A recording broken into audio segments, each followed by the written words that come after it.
Welcome to the Eltham and Dandenong Junior Basketball Tournament. We're here for the boys under 16A Grand Final, and it's Dandenong playing the Nunawading Spectres today after their semi-final matches this morning, where Dandenong they defeated Kilsyth by 10 points, and their star players lined up extremely well. Austin Kirikiri had 17 points, and Padiet Amum had 15 points. They held their own, and you can see them today preparing. All the shots are falling, and for Nunawading, they also took down Sunbury by 3 points in a tight battle. Alexander Drever, the big man, with 11 points, and then lights out from everywhere. They had 7 3-pointers as a team. Jackson Blank and James Watt with 2 threes each to their name. Nearly set and ready to go. We've got a minute and change until tip-off, and just watching them warm up. High quality basketball on display. This is the first of 5 today. Will be followed up by the under 16A girls, and then the under 18A boys, the under 18A girls, and then to finish it off we will have the under 20 boys, and that will be at about 3:30. So stay with us. We've got a big day of basketball ahead, and we'll be right with you for the tip-off in just a moment.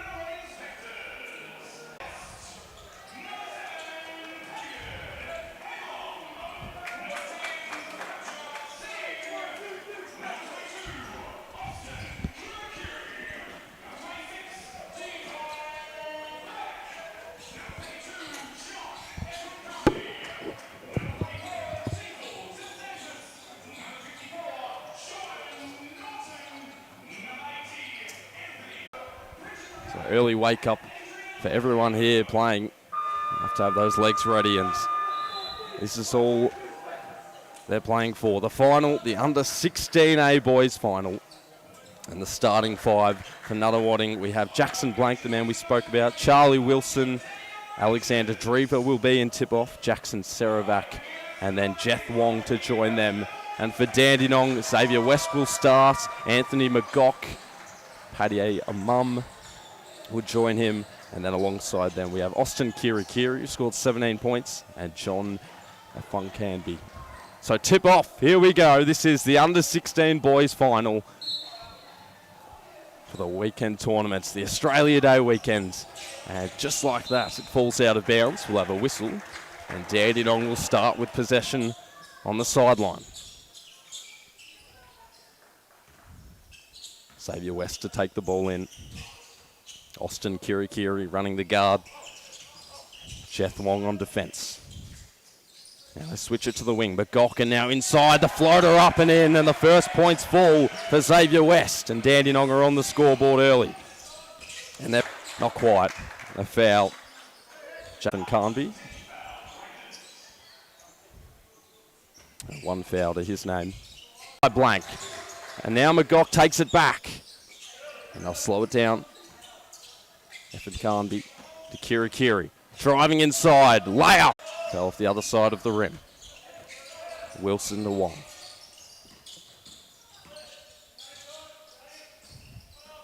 Wilson at the end. He finds Drever, who's Xavier West with his first personal foul.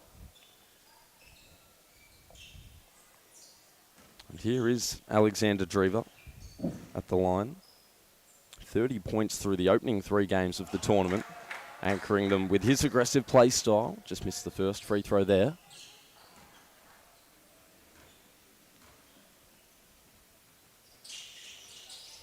Couldn't get the second one to drop either. Amum takes down the rebound, and now West is in pursuit. Nice bounce pass to Effin Canby, who scores again for the Rangers. And then he touches the ball as it crosses the midway point. Now Nunawading inside. Drever floating it up. He'll try again. Relentless defense comes from the Rangers. And again, Amum standing tall, takes the rebound, and now it's Kirikiri inside. Pivoting, probing, to the outside, Amum. And now West. And they'll play it methodically. There's the step back 3. And Effin Canby on fire early on in this first quarter of the grand final.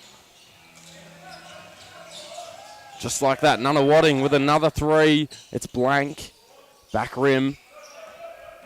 Effin Canby. Just pacing forward. Kiri and now to the corner again. As the Dandenong bench would have exploded had that dropped. But they retrieve it. Kiri calls for the screen. Manoeuvring inside and now fading away. Off the rim, Wilson. Wong.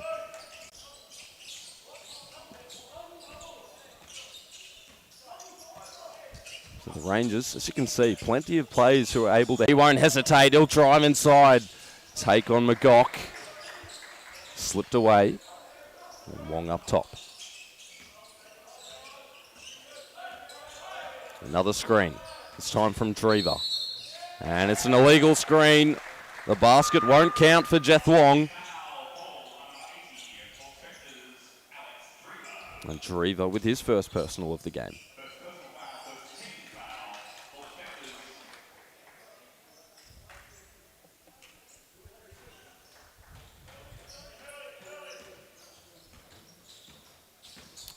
Kiri led all scorers in the semi-final earlier this morning against Kilsyth. And another bucket inside. This time it's Paddy at Amum. Dandenong pushing play. Kiri's turn. Wide right.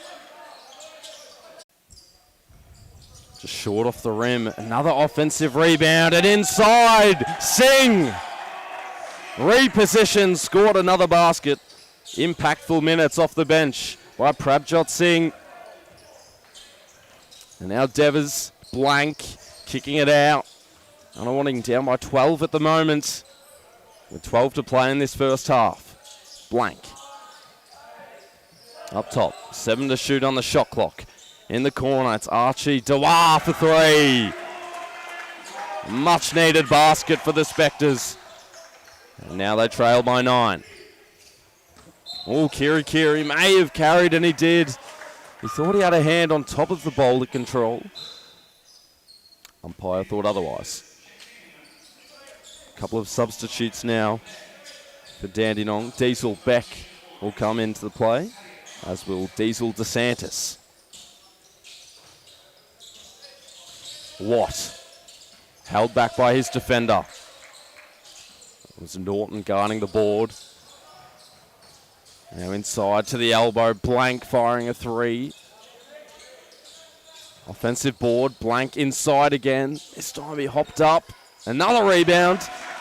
And he'll persist to score another basket.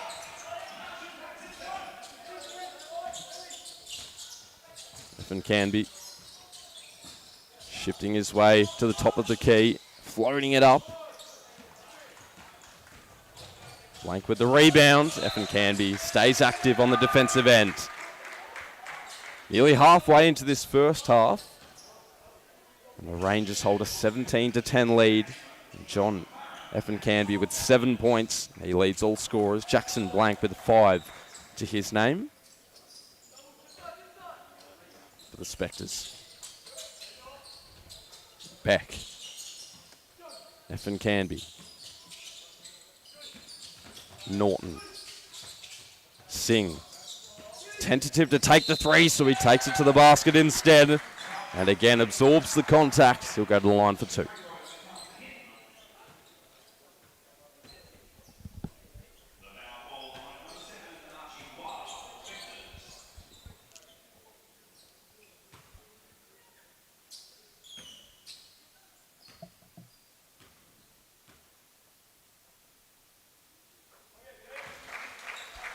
So Prabjot Singh gets the first to fall. And the Rangers hosting an 8-point lead. Only been on the ground for a handful of minutes, but he already has 6 points to his name.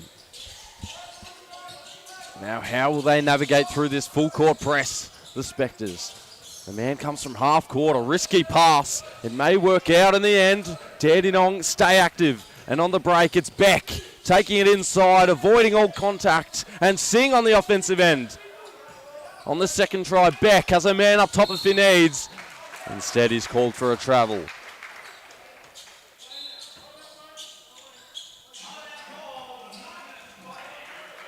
And we've got a timeout.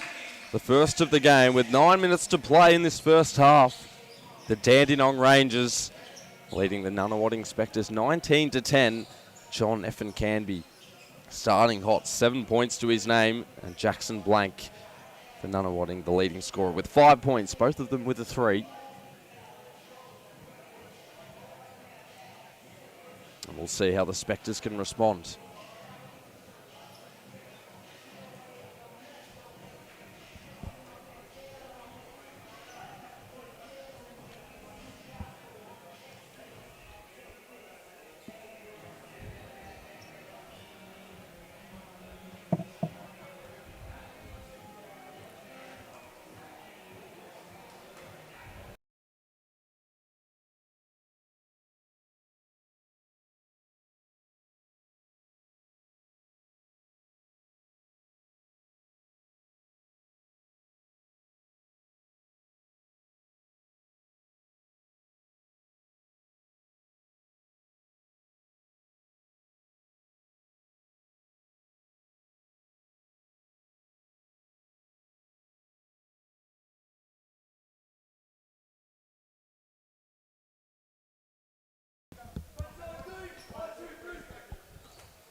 Both sides leaving their huddle. We spoke about Prabjot Singh, who's been the spark plug off the bench for Dandenong throughout this tournament.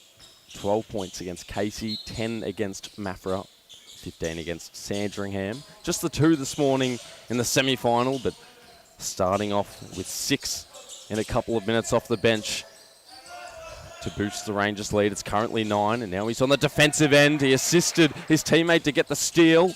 And it's Beck at half court, slithering inside with the left.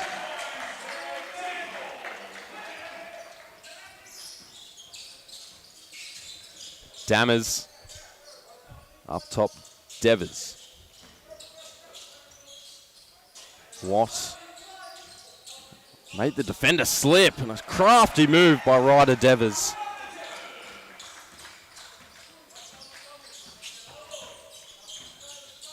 Norton to replace the ball handling for the bench unit.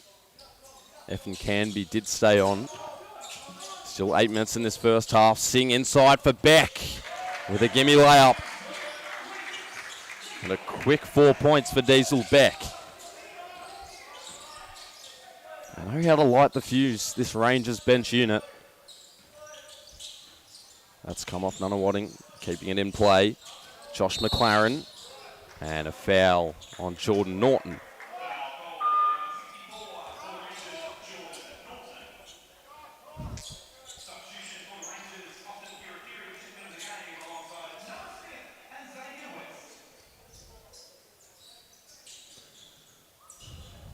Rangers by 11.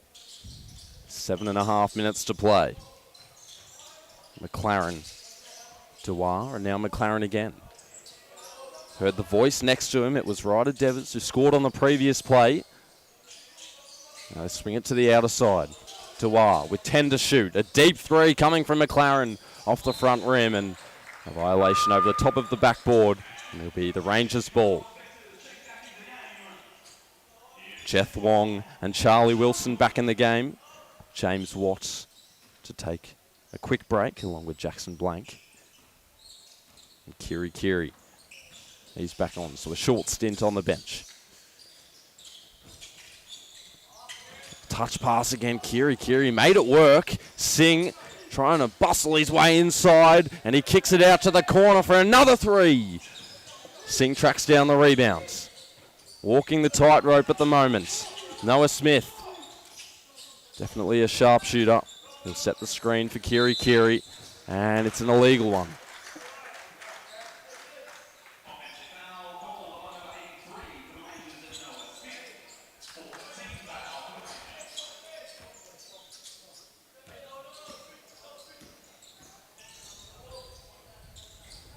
Spectres, I think they need a score on this possession. Singh, defensive presence, too overwhelming for Dewar. Jeff Wong kicking it out. And inside, smooth layup by Tom Dammers.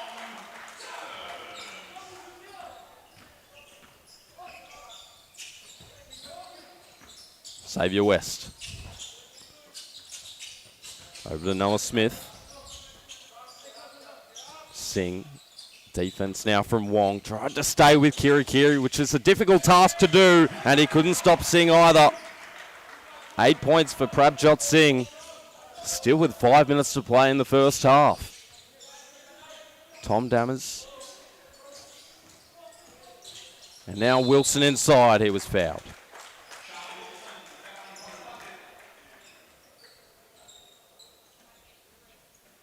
And Noah Smith picks up his second foul in quick succession.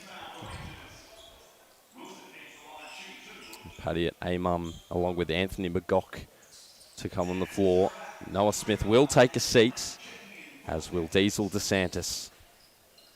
Josh McLaren comes off alongside Tom Dammers for the Spectres. Charlie Wilson at the line.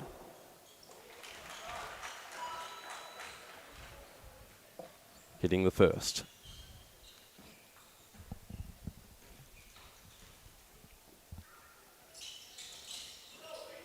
Missed the second. Singh with another rebound. Kiri pushing the pace for the Rangers. Here's McGock stepping back. Passed out of it. Amum inside. And now West.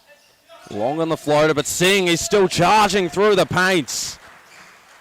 Drawing another foul. This time it's against Seravac for the Spectres.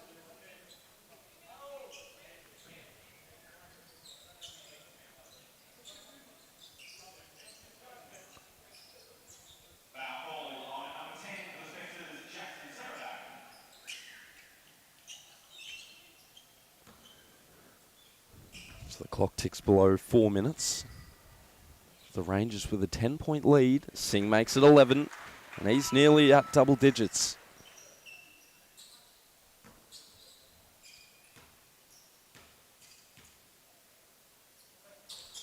And now he is.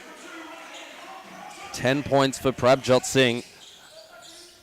Jeth Wong up the floor. Wilson tried to elude all the defenders inside, couldn't do so.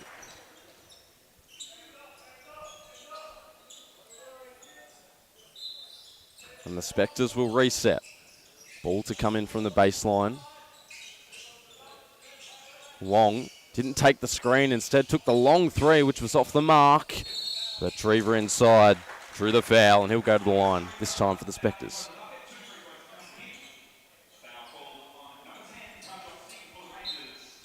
As John F. Canby will return. Xavier West to come up for a quick spell. The Rangers coach has to be enamoured by how his side is playing early in this grand final, as Drever pops the first in.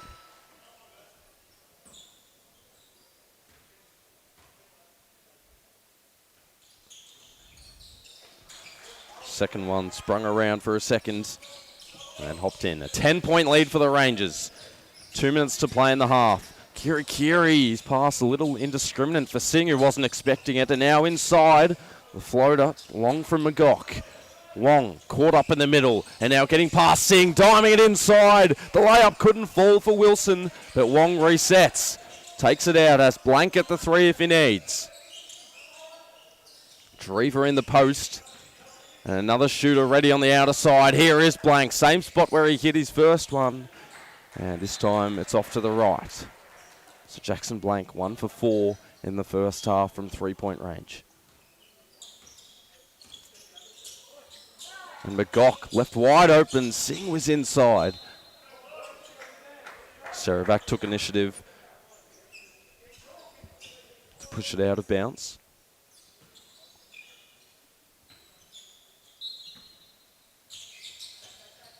McGock inside. Amum. Too easy. Extends the margin to 12 with a minute to play in this half. Inside, Drever couldn't reach it. Amung took it away. Effin Canby driving inside. He's got the run. He's got the skill to finish with pace as well. So John Effin Canby, here he is again.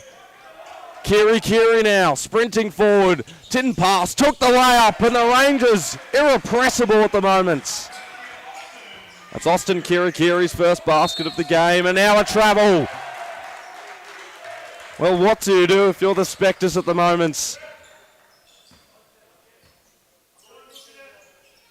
The Rangers are everywhere. Singh has taken away a rare blemish for the Rangers. Clock will stop with 29 seconds in the first half.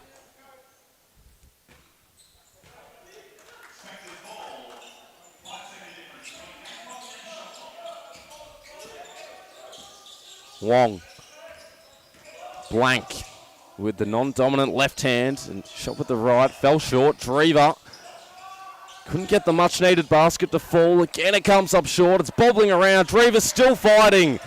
Another block. Blank outside if he needs, but taking it himself is Charlie Wilson. And he finishes. Desperately needed basket just to stem the flow. The Rangers on a massive run in the closing minutes of the first half.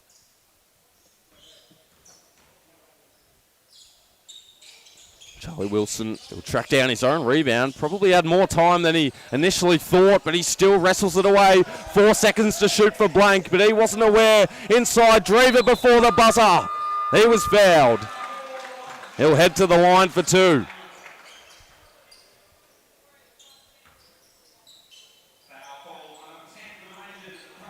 And Prabjot Singh with the only indiscretion you'd think of his half. Drever gets the first to fall.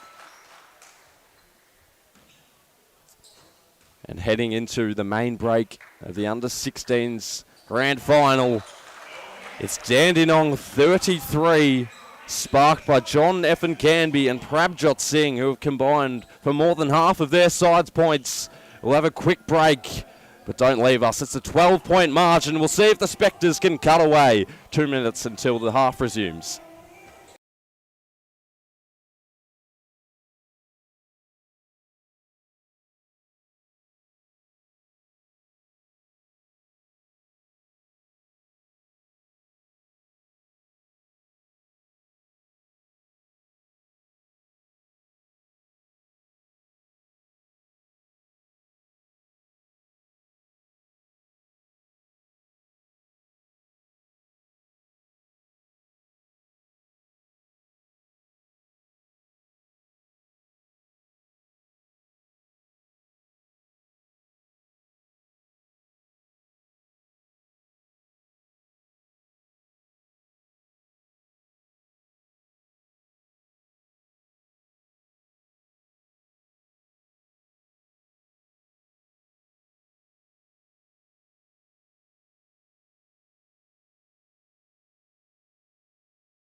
Intensity has been high early on. They've been full court pressing, pushing the pace forward. And Prabjot Singh leading all scorers off the bench, mind you. 3. Good combat at ground level. Wong. Dandenong's defense reset. They probably should have guarded up because Jeff Wong can hit that shot. Kiri now. It's the Spectres' turn. They take it away inside Charlie Wilson, and a foul called on Austin Kiri.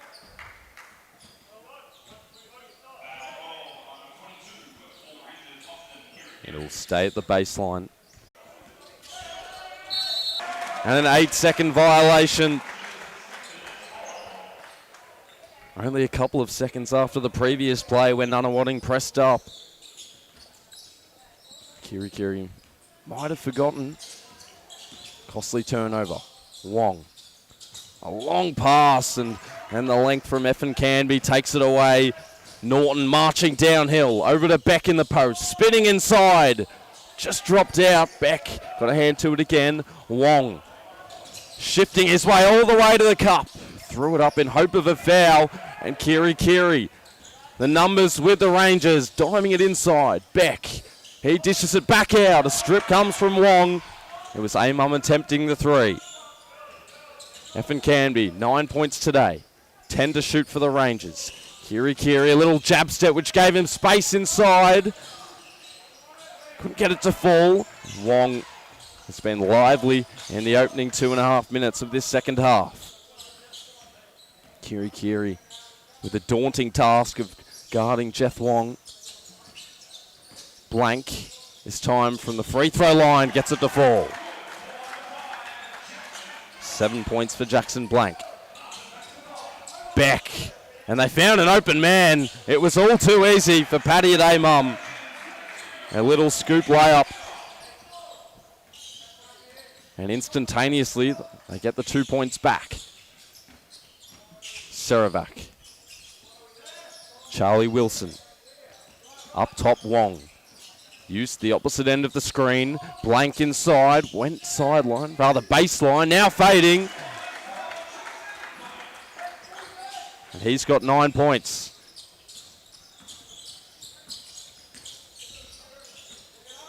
Leading on the scoring end for the Nunawading Spectres. Wilson taking it right. His favourable right hand. And he drew the foul in the process. Serovac called for his second foul.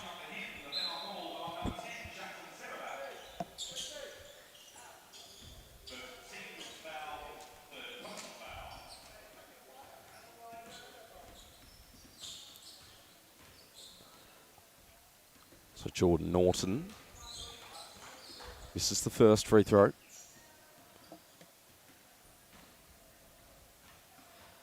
Had 4 points in each game from round 1 to 3. And he opens his account at the free throw line. And he's subbed out just after it.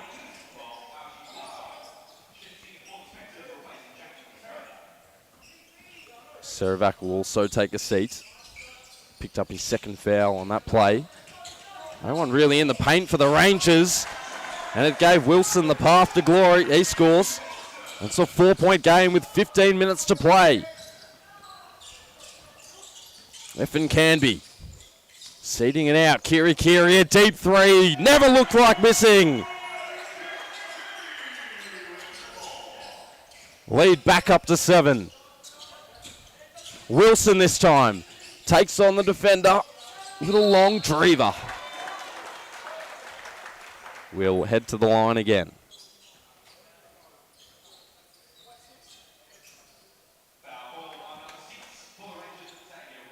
Xavier West with his second personal foul.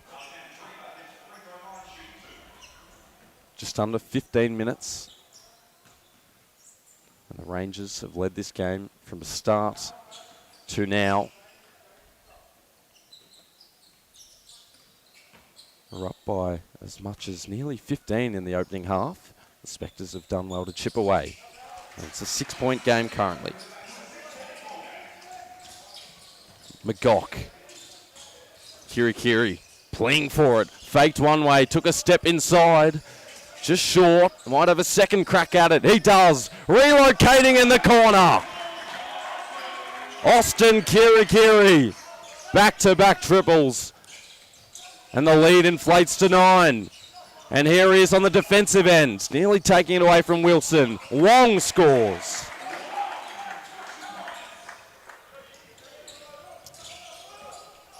Effin Canby blank on the defensive side. And Effin Canby throws it up. Nearly got it to fall. But he'll go to the line for 2 anyway. Jackson Blank's first foul. Charlie Wilson will come off alongside Blank. Ryder Devers, James Watts, and Tom Dammers all back in the side with 13.5 minutes to play for the Spectres. And they trail by 8 as John F. Canby scores again. A free throw, that is.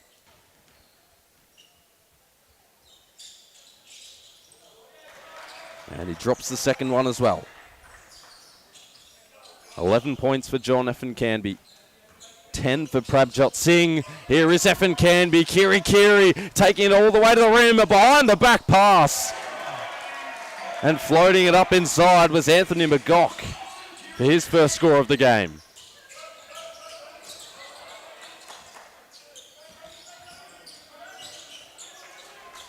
Dammers, indecisive. Devers, Dewar. Now a step back three, short and out of bounds. It'll be the Rangers ball.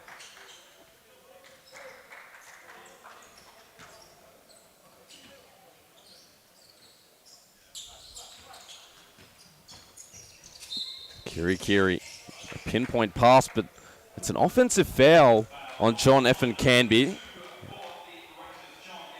And that's his second foul of the game as well.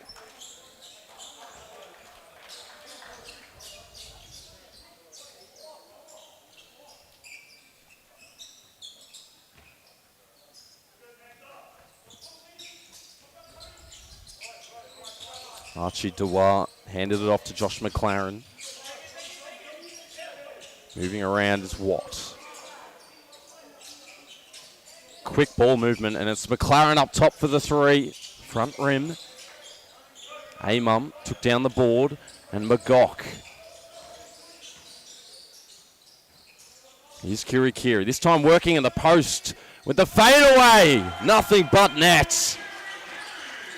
And Austin Kiri joins Singh and F. Canby in double figures. 13-point lead for the Rangers. Just over 10 to shoot for the Spectres. A man up top. It's a long three. And hit the front part of the ring. Dammers, that was. And Kiri, the hot man at the moment, stepping inside around everybody. Gets the left floater to fall. This has been the story of the game so far. Just quick bursts of impetus for the Rangers. Another risky pass. Look at the hands coming from everywhere for the Rangers. 10.5 minutes to play. And Prabjot Singh with Diesel Beck checking back into the game. Xavier West and Paddy Amum out for the moment. Inside McLaren, trying to make it work, but Singh, just like that. On the defensive end, Kiri behind the back, splitting a pair, and inside. Drops it in again.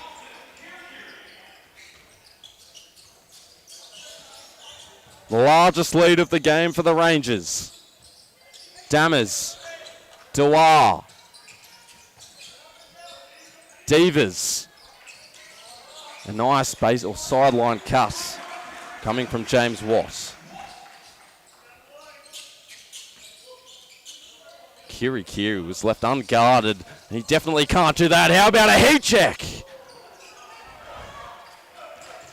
Dammers taking it away. Watt swinging wide. And a foul called on Diesel DeSantis.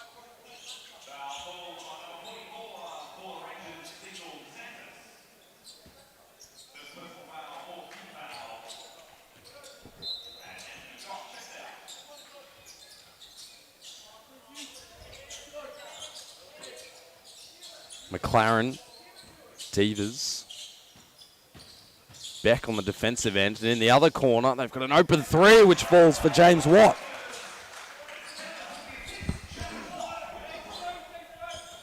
Kiri. He was calm as they pressed in defense, and DeSantis going to the line.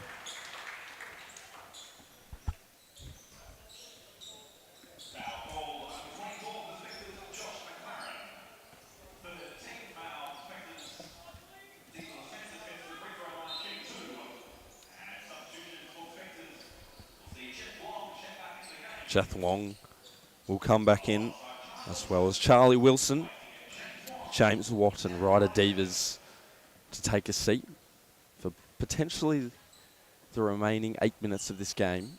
It's a 12-point lead as Diesel DeSantis misses the first free throw.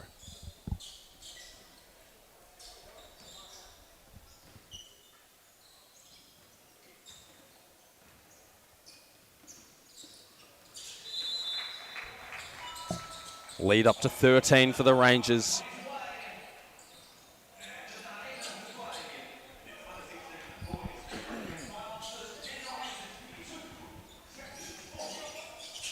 Shortly after this, it'll be the under-16 girls grand final, but McLaren scores in the meantime. DeSantis, Singh, touch pass, Beck. Hands coming from every angle. It's Wong with 4 surrounding him, but he still found a way inside. Couldn't get it to fall. McLaren, he was also desperate. Norton, Beck, possibly a travel, but he scored. Wong at half course.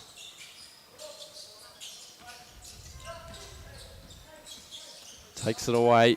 Kiri to shut down on the defensive end. Wilson bursting past Singh. Beck reeling in the rebound. I'll have to get it up court quickly. Norton with a couple of seconds just throws a Hail Mary. And it was a touchdown for Kiri, but not in time. The Spectres ball, 6.5 minutes to play. The Rangers 54, the Spectres 42.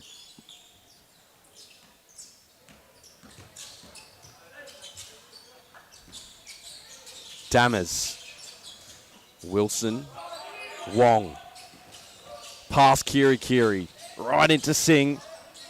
Wilson looked to use the offhand. Wong, step back for the 3, in and out. Another offensive board, and Singh got a piece of it. Norton up court, has Beck alongside him. And now he's being manhandled by 2 defenders. Drew the foul.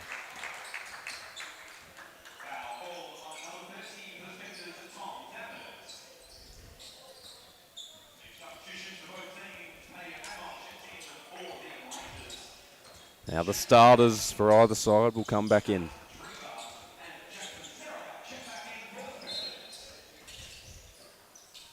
John F. and Canby with ball in hand. Now Kiri, leading all scorers, will head to the line. Gets a high five from, we'll say, a fan. And now he rushes back to the line.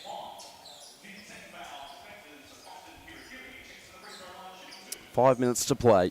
Happy to take as much time as he needs to secure this win for his side.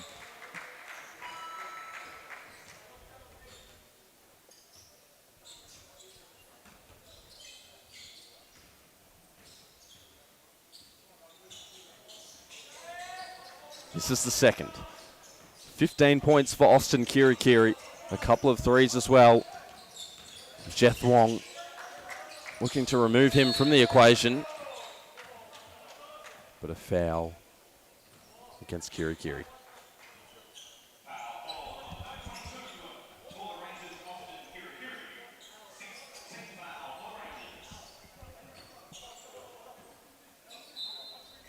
Three fouls away from the bonus are the Spectres. Wong, short on the 3, still inside, and now Wong again, met at the rim and a travel.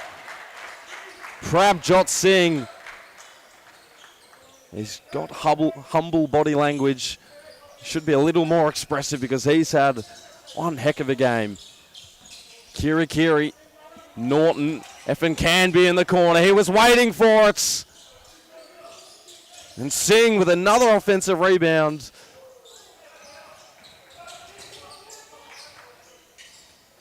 Wong dribbling up court. Have to score on this play. Singh. Nearly a block.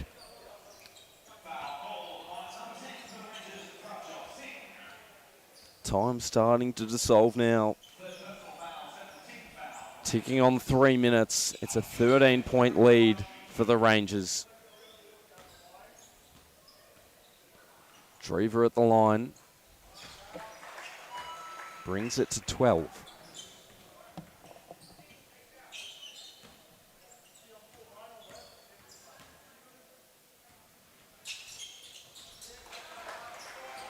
Clock stops at 3 minutes as Drever sinks both free throws. Kiri. Effin Canby, 14 to shoot. Amum inside, back to Norton. Didn't hit rim, so the shot clock continues to tick down with 5 to shoot. Effin Canby, Norton, and now the state of mind from Effin Canby. Realised he had to shoot it. Sing back up and in.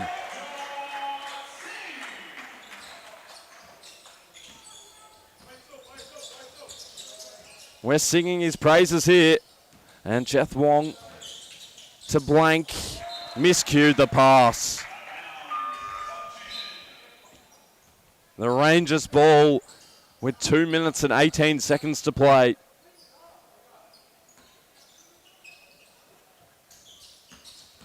Norton with a little hesitation move. Created the separation, went all the way to the rim.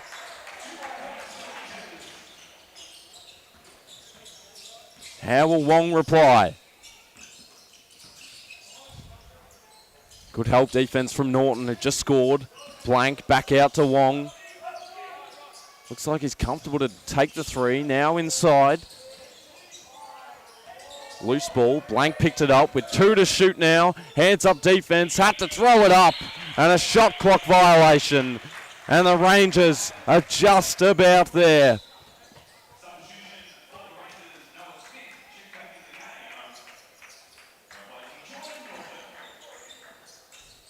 Noah Smith will come in.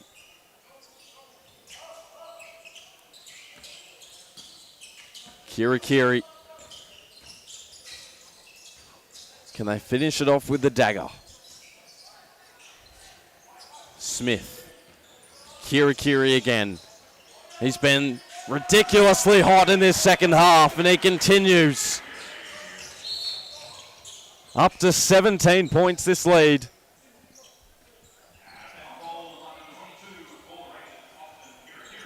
And Kiri with his third foul. Won't matter too much.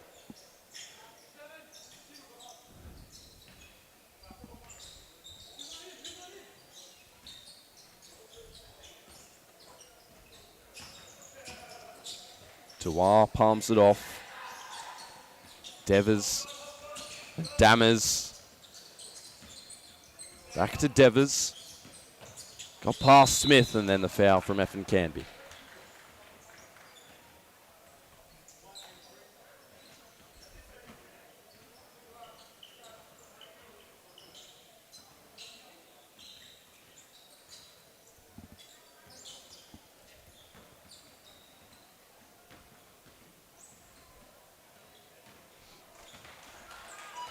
Devers with his third point of the game, and with just over a minute left.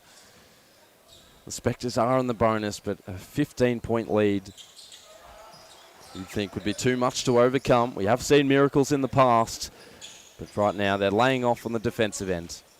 And Kiri. Over to Singh. They'll handle it for the last 15 seconds. Nunawading had other ideas in mind. McLaren will go to the line with 52 seconds to play.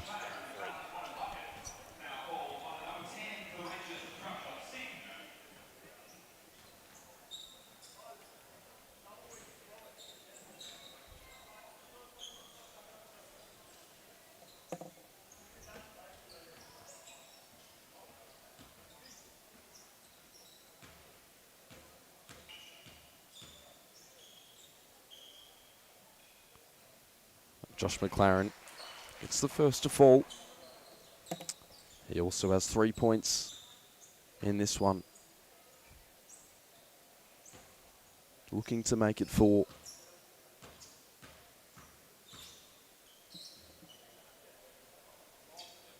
But just under a minute until It'll be all smiles for Dandenong. The steal from Dammers, who's still playing hard.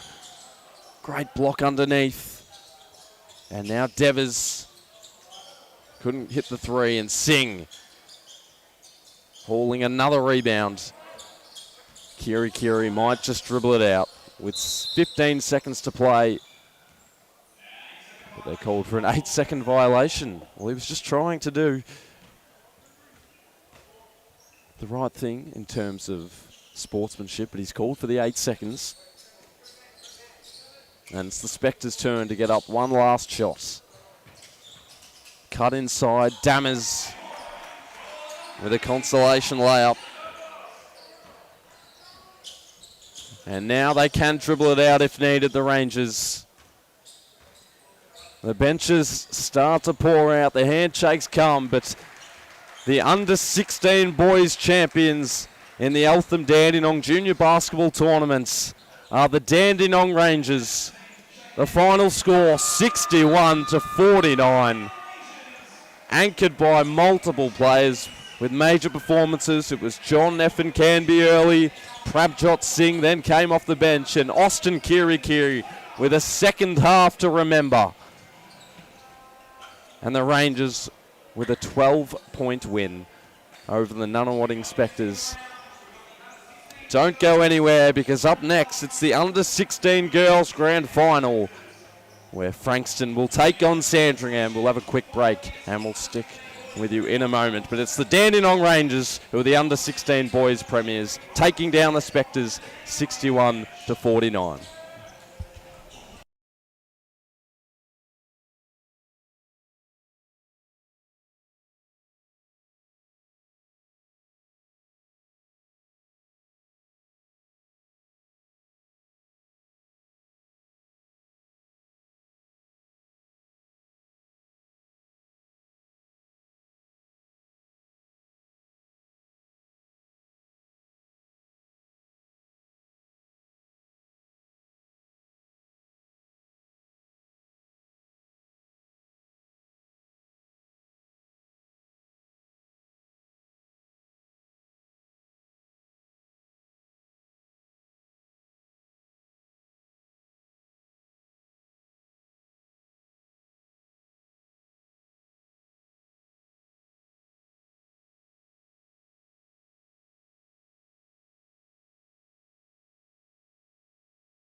Welcome back to the introductions of the Eltham and Dandenong Junior Basketball Tournament Under 16 Girls Grand Final.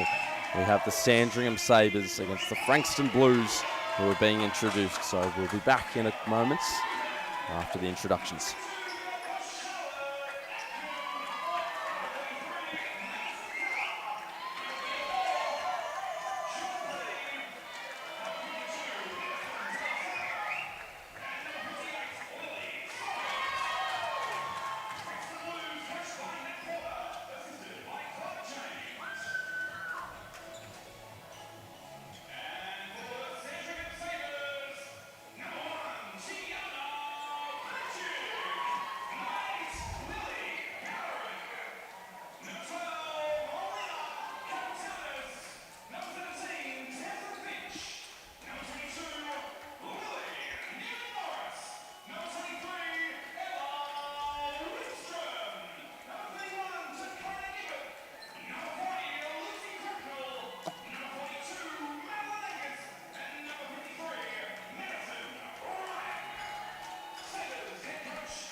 Yes, well, you just heard Madison Ryan being introduced for the Sandringham Sabres. She's the story of this morning.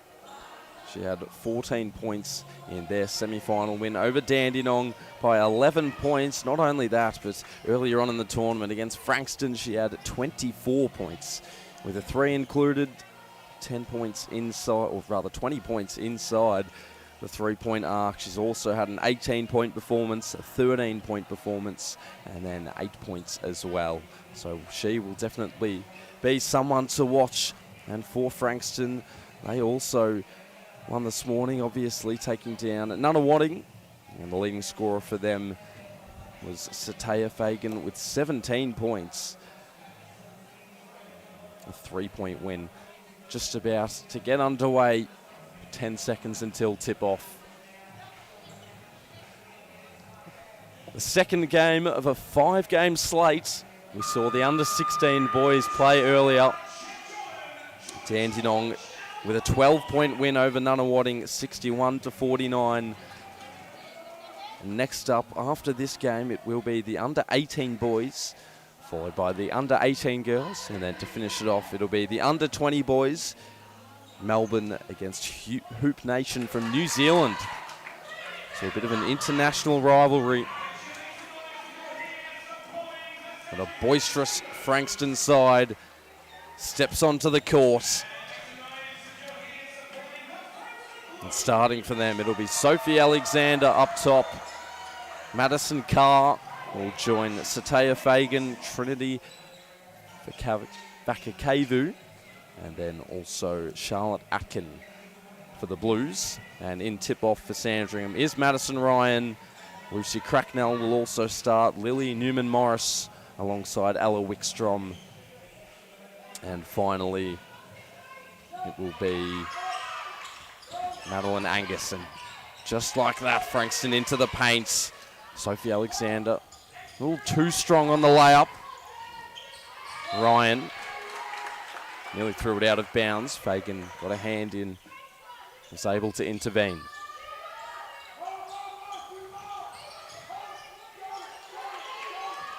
Cracknell up top. Screens off ball. Madison Ryan moving around. And open in the corner was Lily Newman-Morris, just off the front rim. Carr took down the rebound, and Alexander downhill, this time with a floater. Off the back iron. And Alexander will reset. The cut inside from Fagan, stepping to the left. And she scores the first basket of the game. Cracknell. Carr on the defensive end. Fagan switches over and now up top. Over to the left wing. And relocating is Wickstrom for the three. Fagan. Alexander rushing upfield. Madison Carr inside, just throws one up and gets the lucky roll.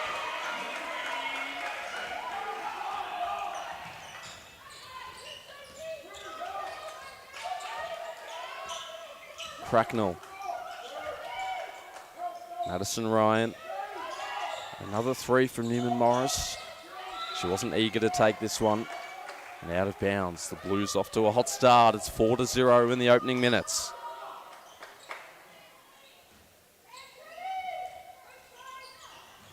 Wickstrom. Newman Morris has been open a few times. So if she's accurate, it could be deadly for the Blues. Alexander looking left and then exchanging right. Carr inside. We'll go to the free throw line for two. And the foul on Madeline Angus.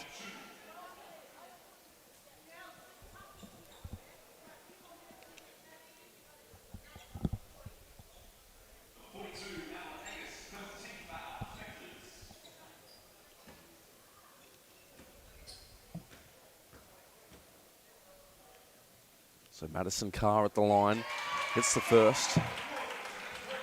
Had 9 points against Kilsyth earlier on in this tournament.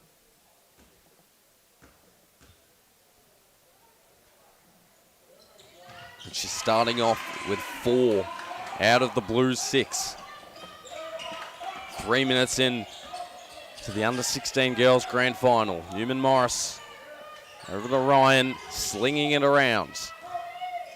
Ryan cuts inside and scores, +1.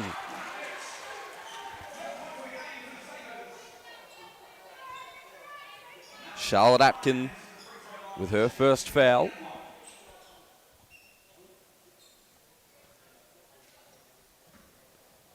And Madison Ryan, who knows how many points she can score this game. She's capable of 24, which we've seen early on.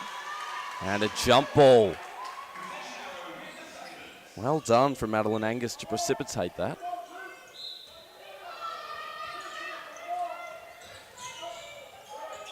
Ella Wickstrom. Cracknell. Active hands from Vakakavu. Inside. Wasn't sure where to pass it. And now stepping back is Madison Carr. Short off the rim.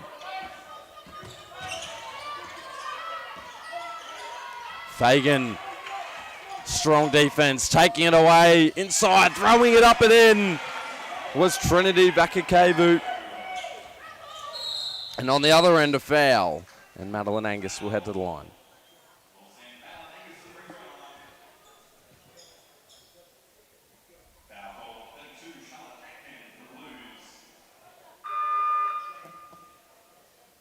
Charlotte Atkin with 2 fouls. And coming into the game, Georgia Bainch, as well as Jordan Payne.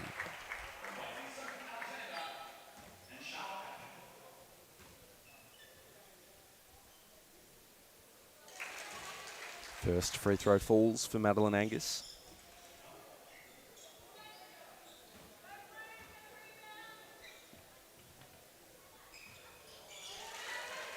As is the second. And the steal nearly came about. And fumbling it was Bench. And on the other end, Ryan. Points off turnovers being slowly accumulated for the Sabres here. And we have a whistle and a foul on Ella Wickstrom.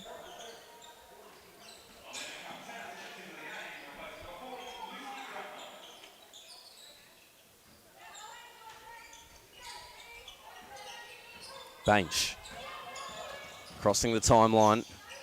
Close defense by Kapitanis. And here she is again, getting past Kapitanis. Was Bainch, threw it up. And over the rim. And Ryan in full stride now. Over to Kapitanis, who pulls back. Ryan sets the screen. Newman Morris. And there's a 3 dropped in by Kapitanis. A 1-point lead now for the Sabres, and the steal from Kapitanis. Doing everything at the moment. Couldn't quite draw a foul. And Bainch on the fast break, streaming ahead. And a foul on Ella Wickstrom.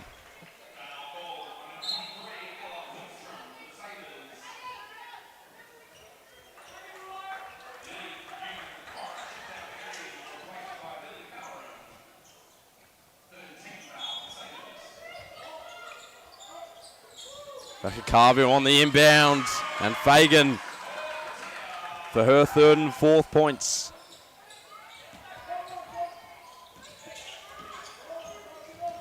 Kapitanis using her strength to get past, but she threw a turnover and she'll have to make amends on the defensive ends. And she did. A little too intimidating for Alexander, who missed a fast break layup, and on the other ends, a foul. And heading to the line is Lily Bellerin.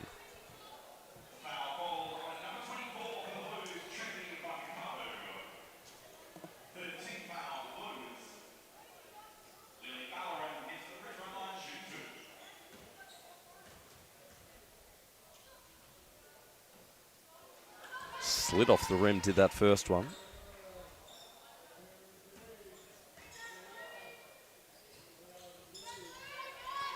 This is the second as well.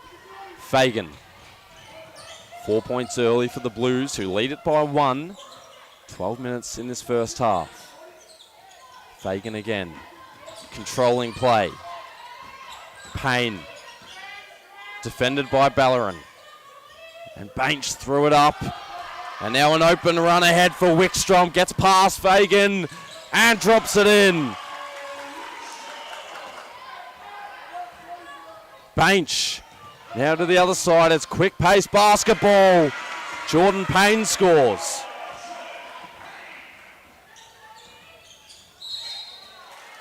And a foul.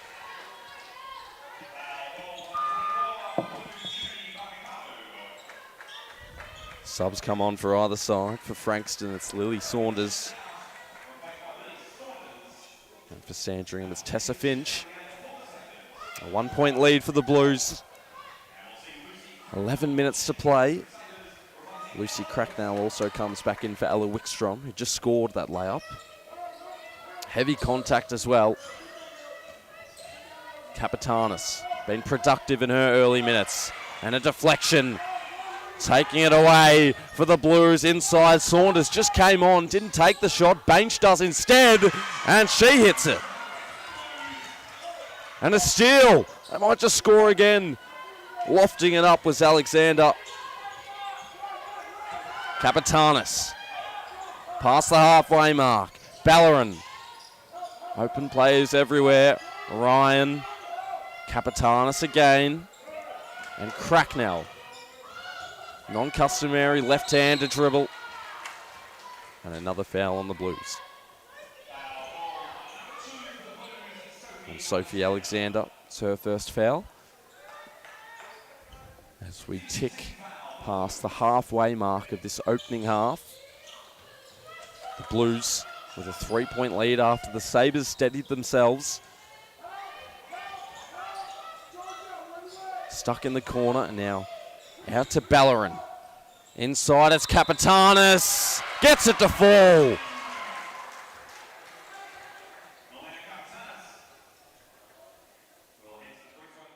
Stuck in the corner and now out to Bellerin. 5 points. Inside it's Kapitanis. Gets it to fall. Georgia bench. And Trinity Vakakavu will come off. And Kapitanis will look to tie the scores up at 14 with a chance for a 3 point play. Madeline Angus comes back in, as well as Tiana Bayich. Just popped out on the second try. Angus still stuck in the corner. Now on the other side, driving in was Cracknell. And a foul, a blocking foul. On the defensive end, Sophie Alexander not quite quick enough to get that second step over and plant the feet. And subsequently, it is a blocking foul. And to the free throw line goes Lily Bellerin.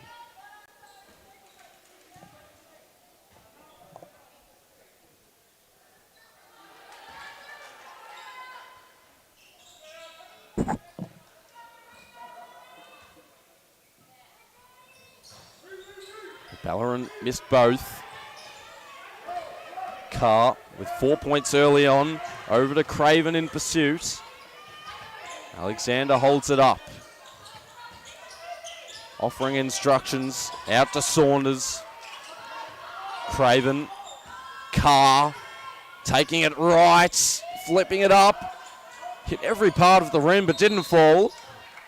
And out of bounds she goes. It'll be the Sabres ball.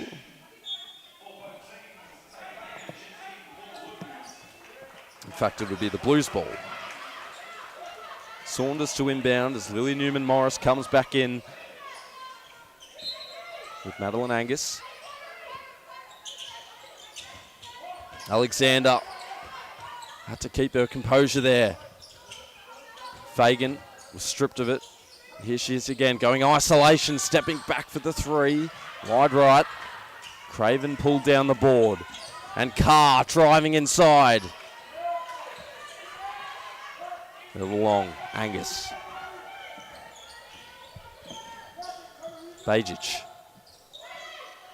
Newman-Morris, and now a one-on-one opportunity for Angus. Went to the side, which had more players. Bajic inside, inundated, and a travel is called. Impressive defense by the Blues.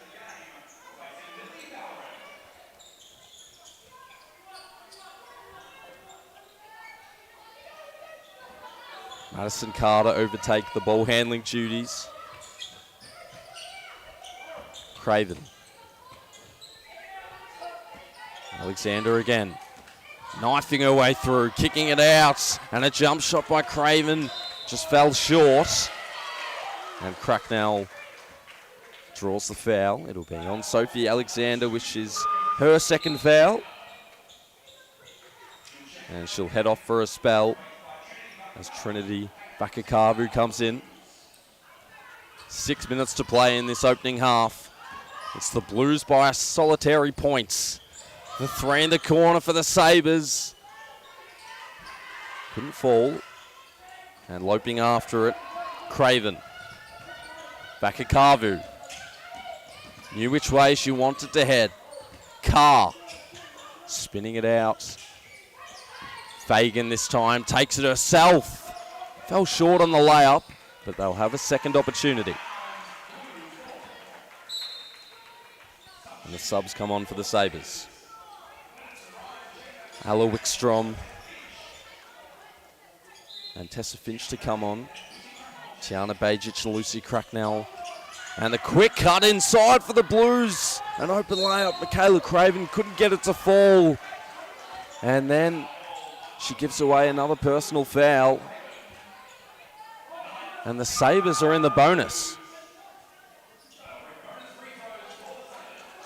So with just under 5 minutes to play in this opening half, the Sabres are, well, the Blues have given away 9 fouls. So the Sabres will be in the bonus. Every time a foul is given away, they'll head to the free throw line for 2 shots. Madison Ryan.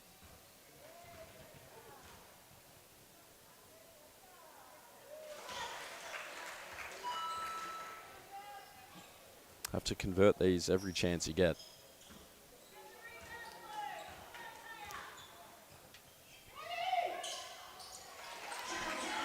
Sabres regain the lead. 15-14. Fagan again lost control of the ball as it heads onto the other court, and the Sabres have the momentum at the moment.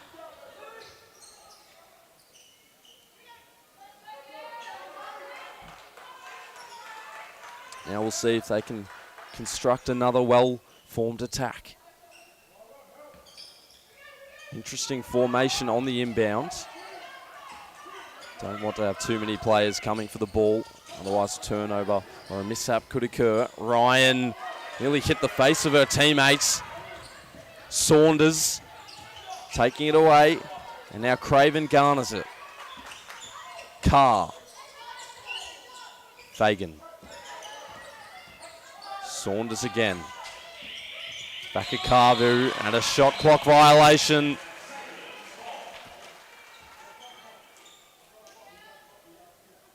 Playing around with it up top a little too much possibly.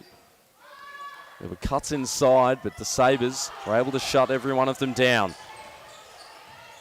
And they can extend their lead here. Currently is one. Fagan got a piece of it.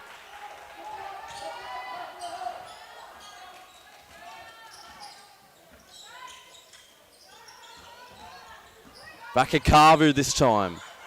To the outside, it's Craven. Would have brought the lead back for the Blues. And a Carr gives away a foul. We'll wait for the umpires say yes. So Madison Carr gives away the foul, which again will result in free throws for the Sabres. And it's Madison Ryan. If you had a choice, it would be the one person on the side you wouldn't want to foul.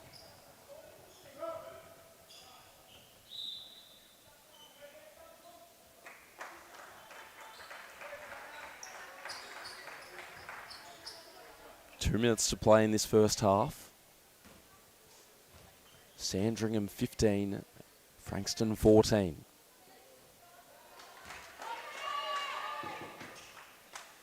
A little too much air on the first free throw.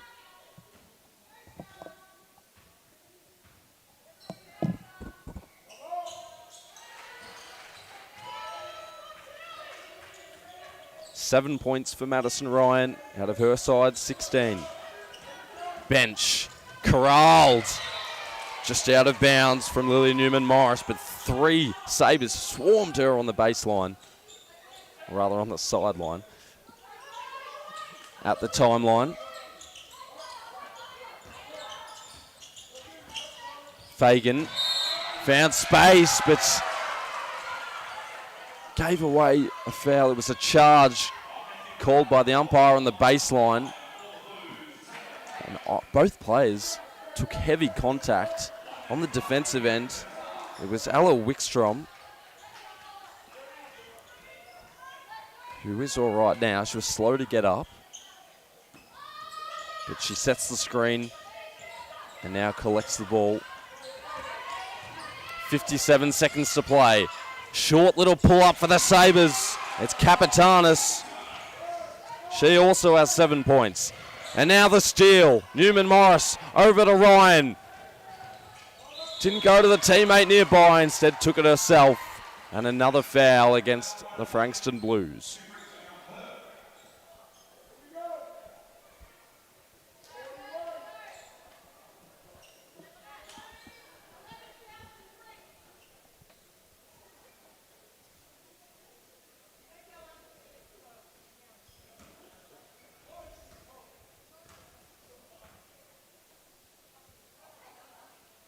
Ryan hits another free throw.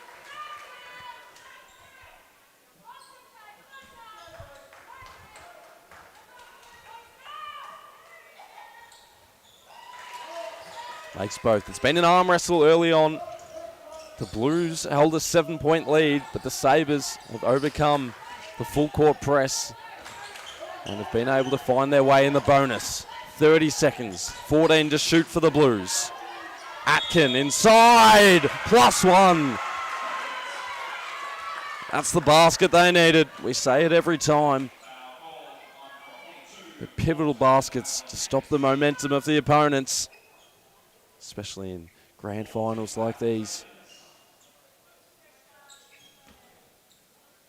And the Sabres will hold for the last shot, you'd think.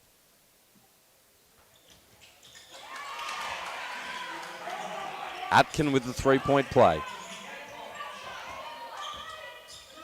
Ryan with a long time down the floor, and Kapitanis for her 9th points. Clock won't stop. 14 to play with, and now 11. It's Vakakavu. And a short jumper falls for Madison Carr. 4 seconds to play, nearly a steal from Fagan. And that should just about run out the first half. A second to play.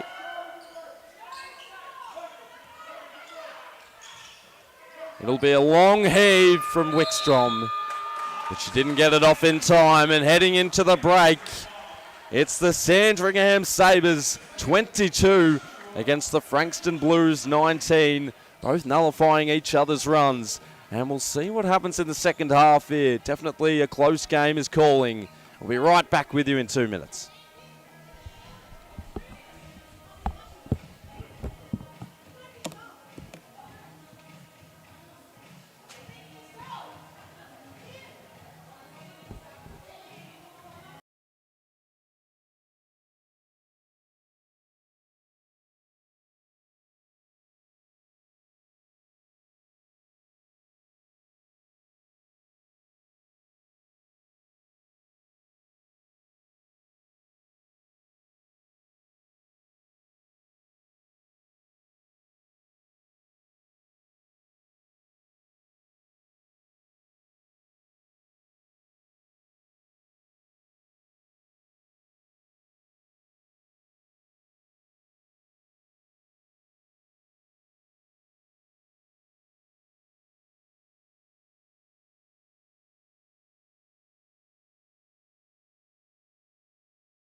The second half here of the under-16 girls grand finals. A little bit of a clock malfunction temporarily. Now it's been fixed. And we're underway. The Sabres by 3 points and a turnover almost immediately off the inbound, but a foul against Sandringham.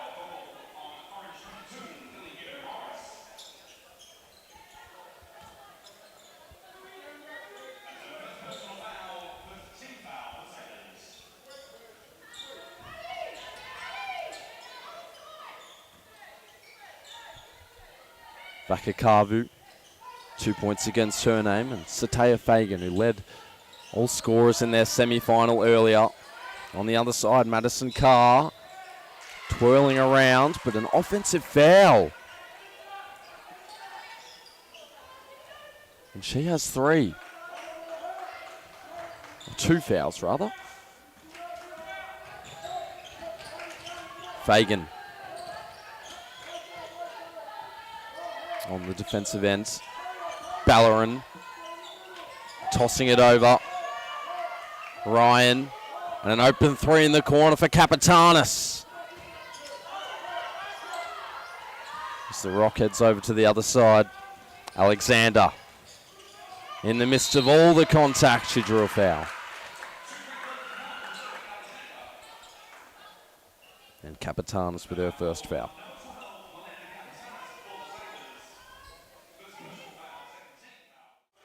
In the midst of all the contact, she drew a foul.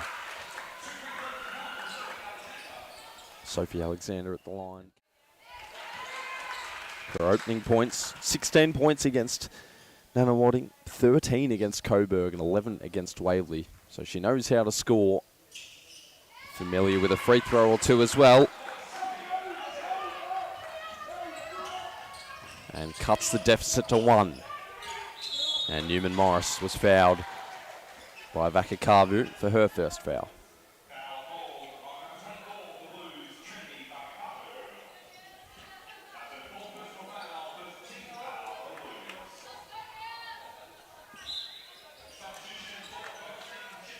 Vakakavu comes out. Georgia Bainch in. Tessa Finch back in for the Sabres. And Lily Newman-Morris to take a seat. 17 and a half minutes to play in this one. Ryan with the left hand gets the favourable bounce. 11 points for Madison Ryan. Atkin drew the foul.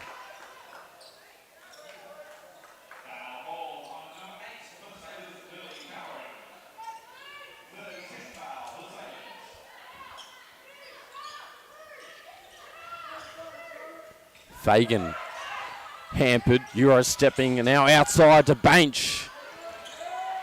Alexander ropes in the rebounds, the score won't count. And it's a foul against the Blues. Margin stands at 3.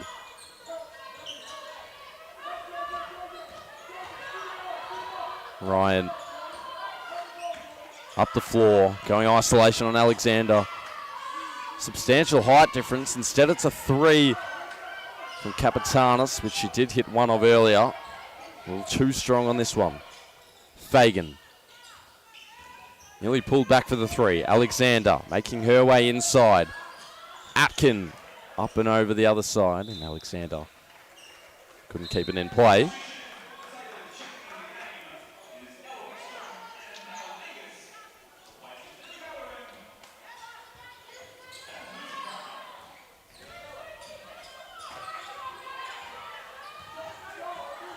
Capitanis. And there has been a foul call against Georgia Bench. 15 and a half minutes to play in the under-16 girls grand final. The Sabres by 3 in a tight wrestle. Posting up, ball deflected by Fagan.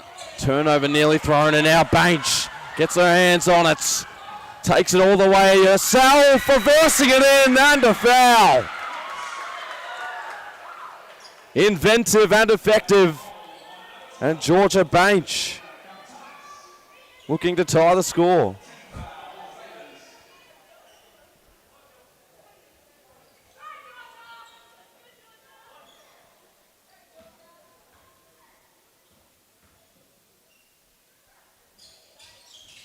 And she does tie the score.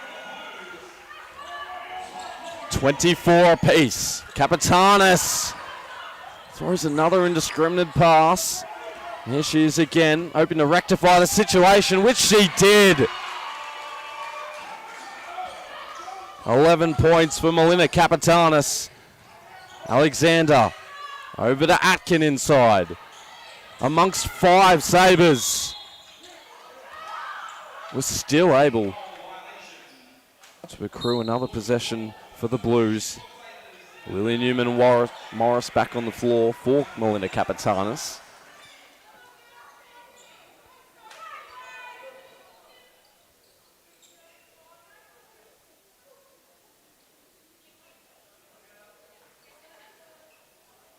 So the shot clock resets after a quick discussion by the umpires as Atkin misses again. Angus down the floor. Dictating play inside Newman-Morris. And she'll head to the line.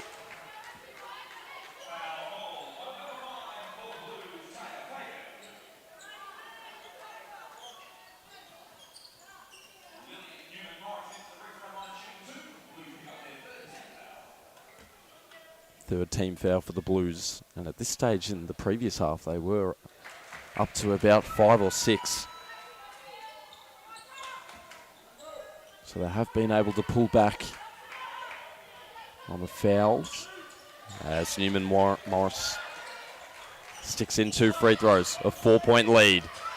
A turnover intercepted by the Sabres. There's a jump shot, little off to the right. Ryan back up top, Newman-Morris just hit those 2 free throws. Wickstrom inside, lost a handle. Regaining it is Madison Ryan. And another 3-point play opportunity for the Sabres.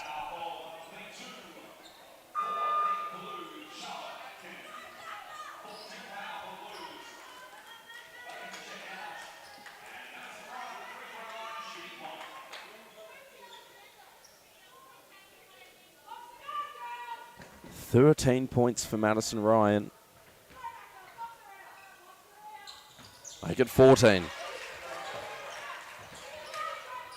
A wide range skill set. Her and Capitanis both in double figures as Alexander nifty crossover. And she will also head to the line.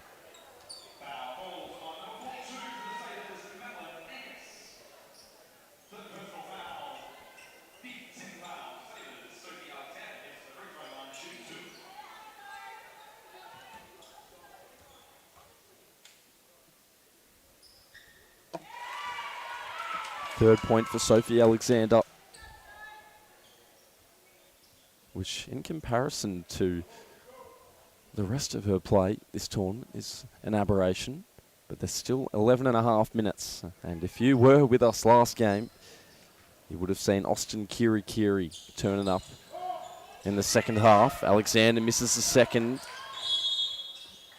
Plenty of combat down on the floor on a jump ball. It'll stay with the Blues, as there's a couple of substitutions for the Sabres. Lily Bellerin and Lucy Cracknell back in for Madison Ryan and Tiana Bajic. Charlotte Atkin had to extend all the way up top to get the ball. And back inside, the floater up and off the rim by Craven. And it'll be the Sabres ball. Instead it'll be the Blues ball. So it was out of bounds. Umpire accidentally signalled for it to be the Sabres ball. Alexander made her opponent drop just from brutal strength.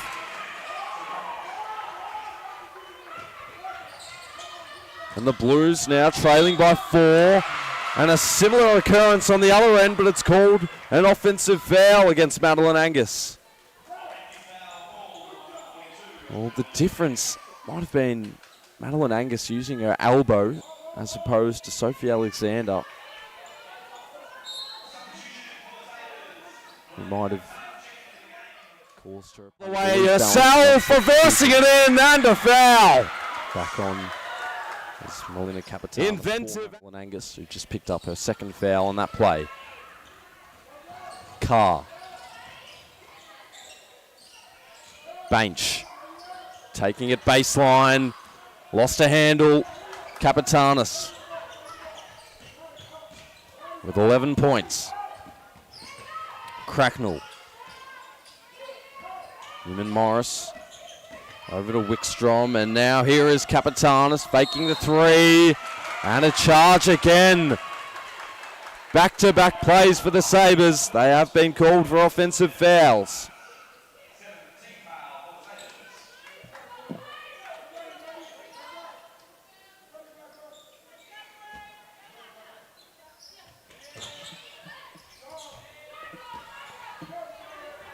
Bench has been the primary ball handler in the last few minutes or so. She threw a risky pass and it was turned over, and then confronted in the defensive end was Wickstrom. Still released it, and now she has it again.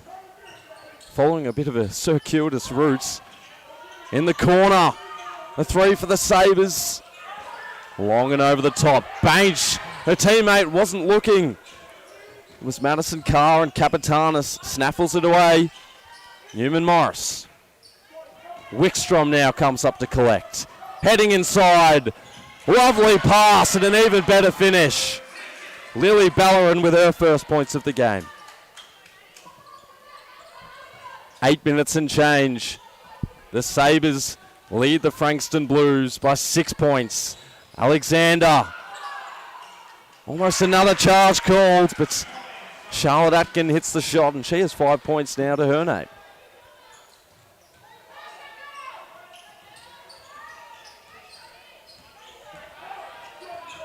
Capitana swaying left this time. And on the fade. Newman Morris hesitating. Out to Cracknell. Bellerin back to Cracknell. High arcing shot. There was only 4 seconds to shoot. Shot clock resets. And it didn't matter because Newman Morris hit the 3 with confidence too. And the Sabres lead is up to 7. Sataya Fagan and Madison Ryan in for Frankston and Sandringham respectively. 7 minutes to play in our second game of a 5-game slate, and nearly a steal. Lunging forward at the ball was Ella Wickstrom, who's been in the wars today.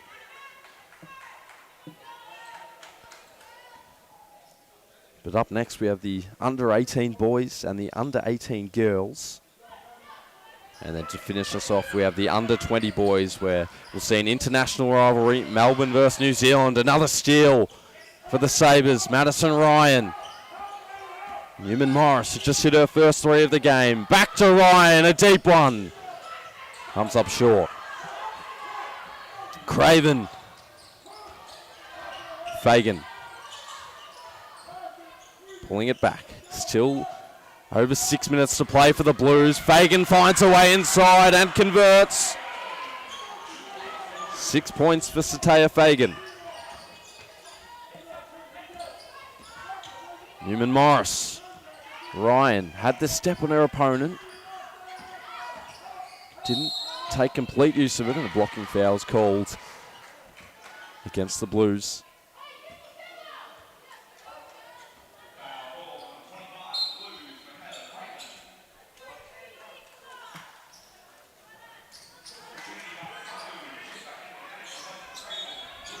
Lily Newman-Morris to inbound. Here is Capitanis. And another charge is called. Oh, you think they would have learnt their lesson by now, the Sabres. And that's Melina Capitanis' third foul.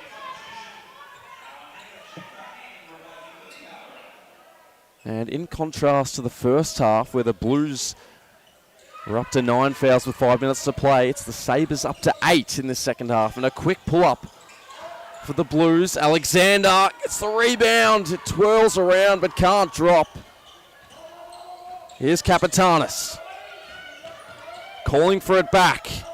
Still 15 to shoot. But she'll go to the line anyway.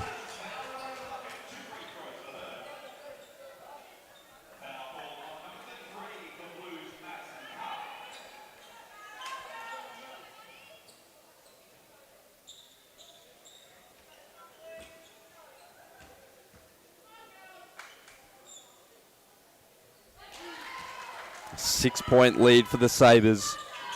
Critical now for the Blues. Every single possession. Lead up to 7. Under 4.5 minutes to play. Sophie Alexander with the responsibilities. Driving forward. Kicking it out. A deep 3 from Vakakavu. Angus and Newman Morris, who's been composed in this second half, and right on cue she throws a turnover, and it'll be the Blues ball with 3 minutes and 50 seconds to play.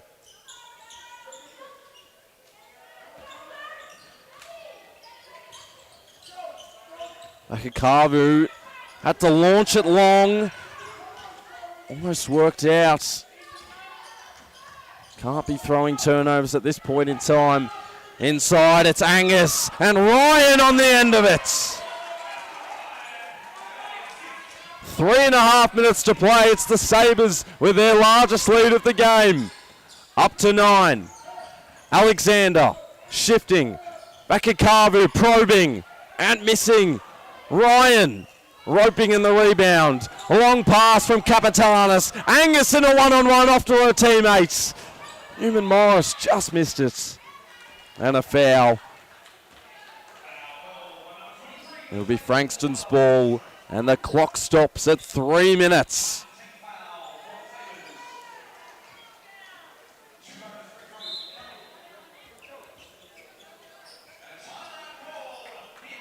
And a quick timeout.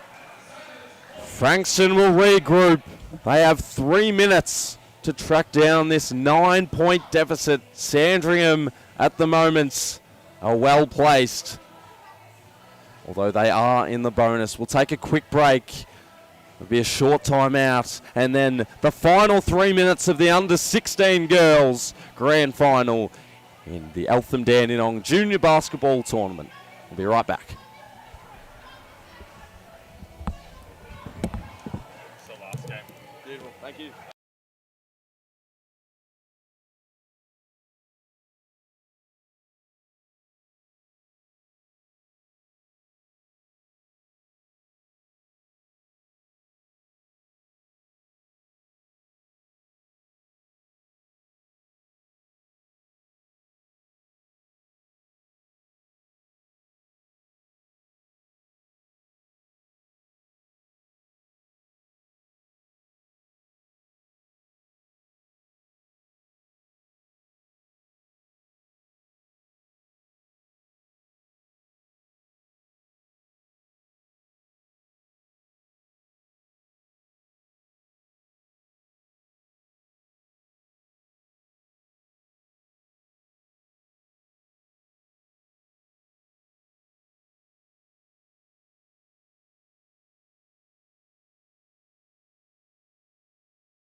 Quite a stern, direct message from the Frankston coach.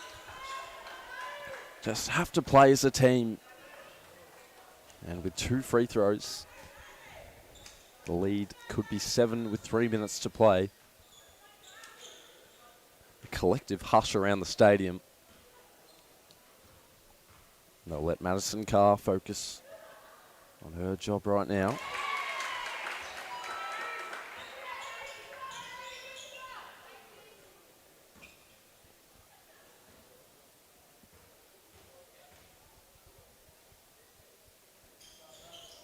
Missed the seconds, which is a large miss in the context of the game. Newman Morris up floor.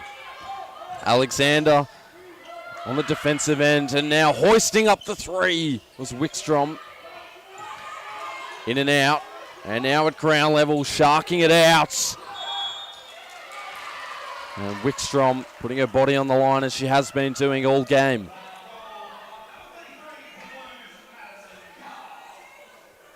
Madison Carr's 3rd foul. And the Blues are also up to 7 fouls.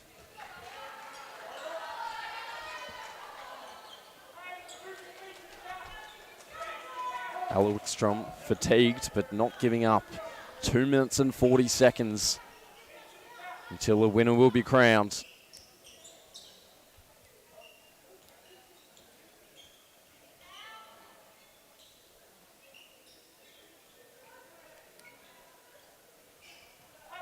Short little hiatus here.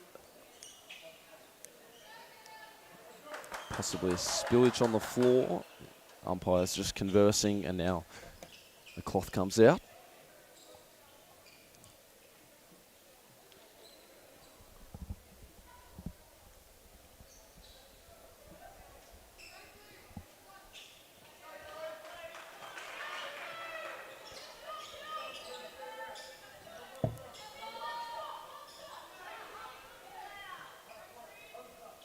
So, 2 minutes and 40 seconds.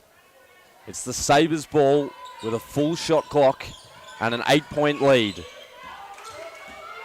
Can they put the Blues away here? Kapitanis has 13 points, but a costly turnover and then a foul against the Sabres, which will result in free throws.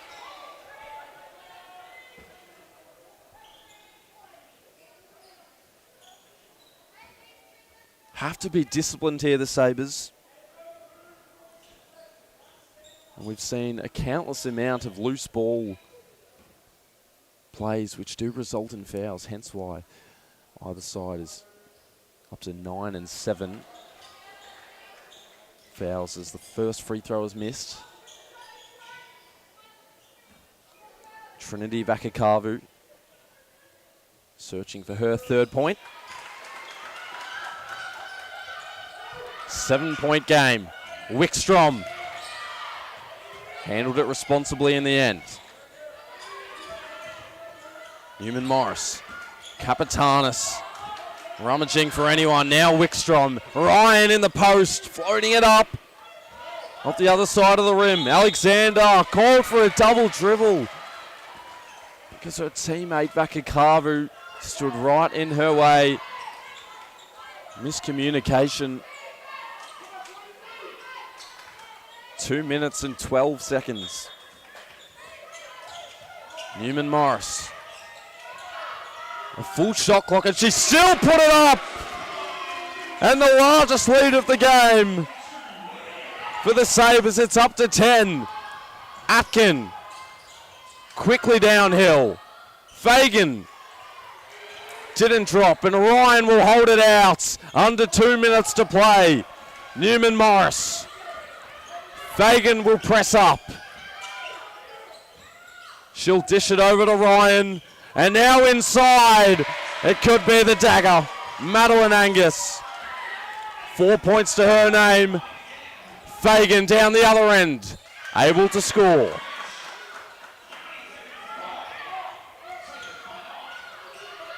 Angus vacuums it up. Newman Morris. Numbers streaming forward for the Sabres. Don't have to shoot it, but Ryan did anyway. 18 points for Madison Ryan. Sophie Alexander charging through. Too strong on the floater. Wickstrom. Only fitting that she wrestles out the loose ball. And on the fast break, Newman Morris will say goodnight. The Sabres by 13. And the Blues unsure what to do at the moment.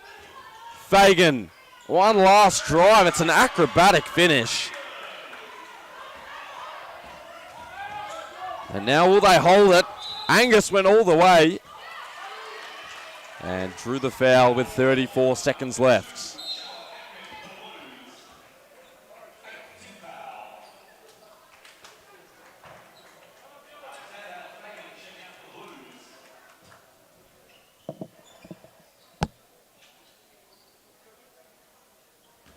Well, this late burst by the Sabres. Too strong to overcome for the Blues. As Madeline Angus. This is the first.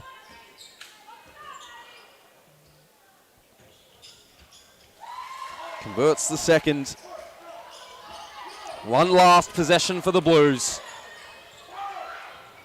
And it just slips through the fingertips of Lily Saunders.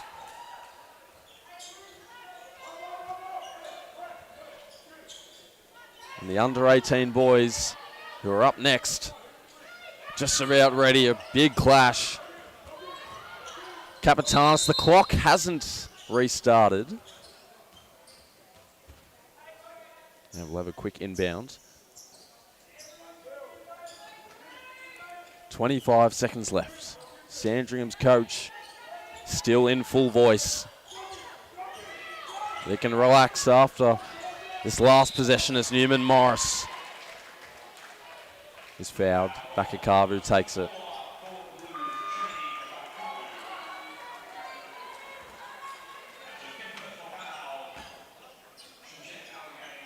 And Vakakavu fouls out for Frankston. Just hasn't been their day. Started early on with a quick run up by 7, and Sandringham pegged their way back. Lily Newman Morris in the second half with 2 threes. One to put the Blues away. It's a 12-point lead now with 21 seconds left.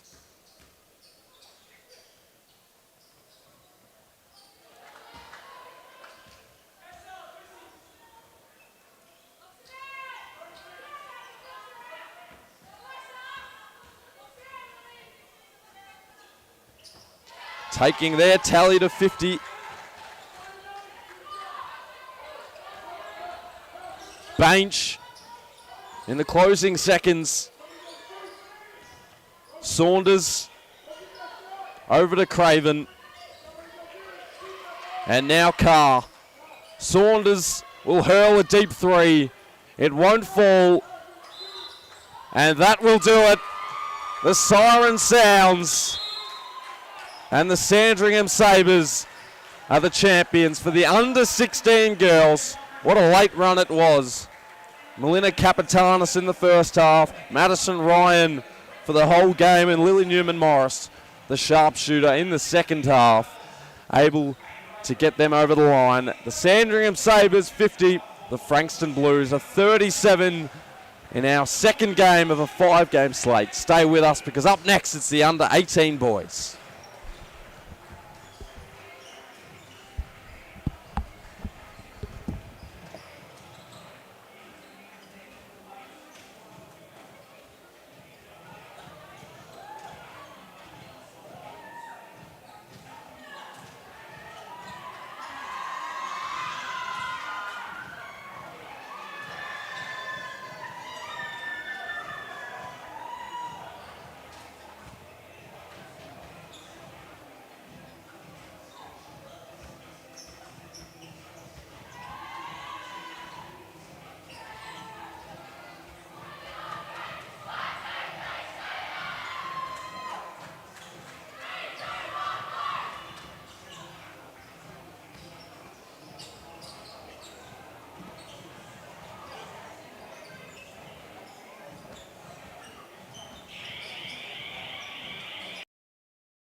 Welcome back to the under-20 boys A grade for the Eltham and Dandenong Junior Basketball Tournament. We'll let you sit in for the introductions, and we have Hoop Nation from New Zealand against the Melbourne Tigers.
.60 until tip-off. The Tigers against Hoop Nation from New Zealand. Melbourne beat McKinnon this morning by 5 points, and they had great performances from everywhere. Frederick Hayne, the leading scorer, with 15 points, and they only hit 3 threes as a team. Kobe Shuri with 2 of those threes, which against Whittlesea he also hit 3 threes when he had 13 points back in Game 3. And for Hoop Nation, heading from New Zealand, this basketball tournament, it's great to see the rivalries out. They beat Kilsyth by 16 points.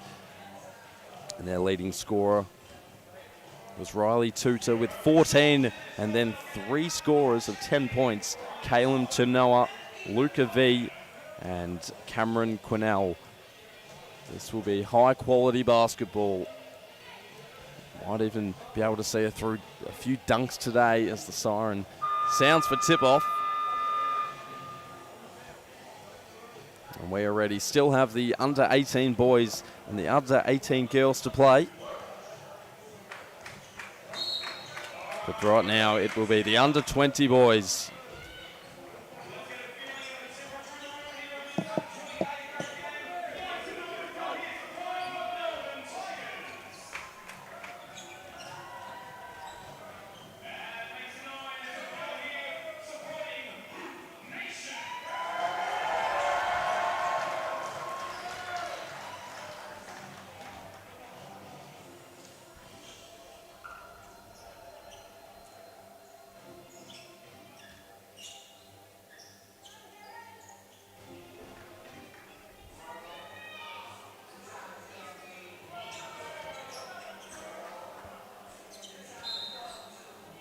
And we are underway for the under-20 boys A-grade championship. The grand final, and the Tigers started off. Hayne up top, Cawthon Brahini, Zane Wilson also to start. And Nicholas Alal as well as the charge. It's the opening call of the game.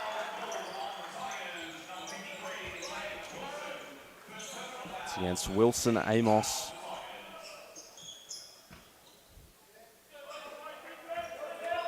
And for Hoop Nation, here is Caleb Tanoa running the point. Cameron Quinnell sitting in the corner right now. Tanoa with the first shot of the game. Floating it inside, couldn't get it to fall. Amos. Hayne hesitating one way, now driving inside. He's berated, but he still gets the shot off the back rim. Alal took it himself. Wilson, partially deflected pass en route to Wilson Amos. Alal swinging it left. Hayne, 10 to shoot for the Tigers. Inside, a post move. And it's Wilson Amos to kick things off for the Tigers.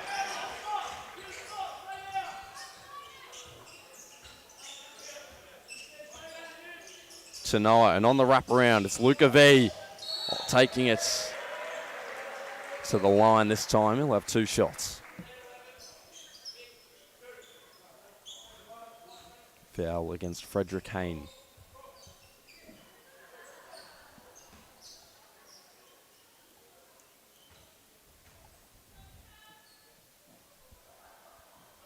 Gets the first to drop, does Luca V. 10 points this morning with a 3-pointer as well against his name. Had 10 points against Kilsyth, 15 against Camberwell. Just the 1-3 of the tournament. But when he has the offensive prowess to be able to get to the line and convert, it doesn't matter too much. Hayne. Amos.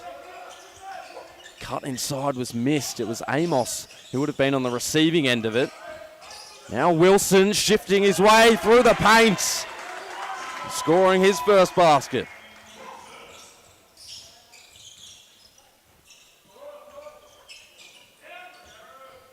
There's Gareth Washer. And his teammate absorbed the contact. Couldn't get the finish. Zane Wilson picks it up and was blindsided to the fact that Riley Tuta was nearly there to take it away. So Luca, Cawthorne, Brahini on the inbounds. We've seen a few full court presses today. The Tigers able to extinguish it this time. Defense chance come from the crowd and inside for the Tigers. Nicholas Alal, who had 19 points in Game 4 against Eltham and 13 in Game 3 against Whittlesea. Scores for the first time tonight. Tanoa, Washer, and there is Luca V. His second 3 of the tournament.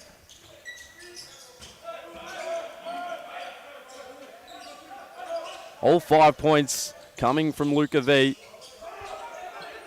And the Tigers searching for an avenue in at the moment. Instead, they'll take the deep 3. Frederick Hayne missing it. Luca V motoring forward.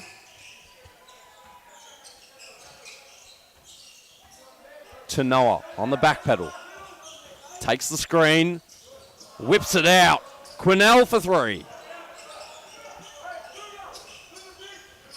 Alol.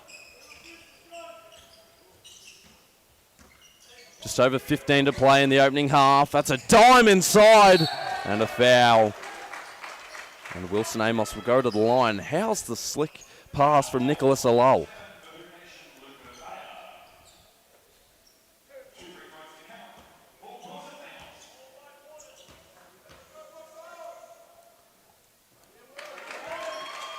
Wilson Amos hits the first at 11 points in the semi-final this morning.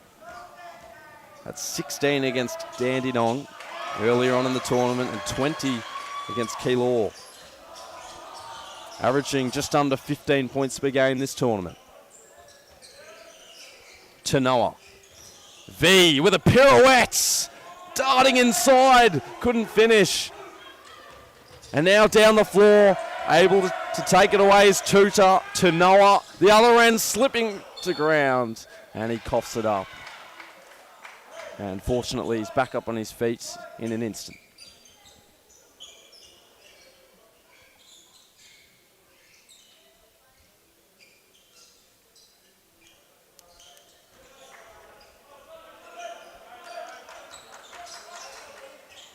Alol. Spinning past Tanoa, and then Tanoa got a piece of it, and it's the secondary backup. Washer stole it away. Here's Toots. V, and now an open 3 is good from Cameron Quinnell.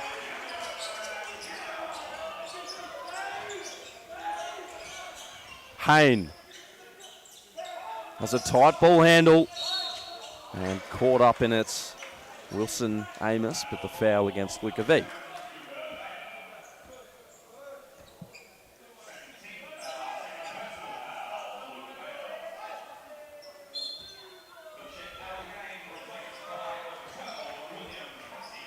William Passy into the game for the first time. Luca V take a quick break. 5 points for Luca V, including his second three of the tournament. A lull. Has it up top again. Zane Wilson setting the screen and then fading, but Alal takes the pull-up. Well done to keep it alive, Wilson Amos. 4 points early on.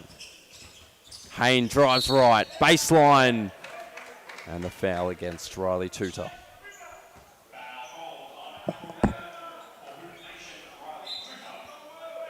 Wasn't in the act of shooting. Kobe Shrewy is on as Frederick Hayne takes a seat and a quick cut. And in a flash, Nicholas Alal for his third and fourth points of the game. Tanoa. Tutor. Got past a couple, but he was forced towards the baseline. Tanoa for long range.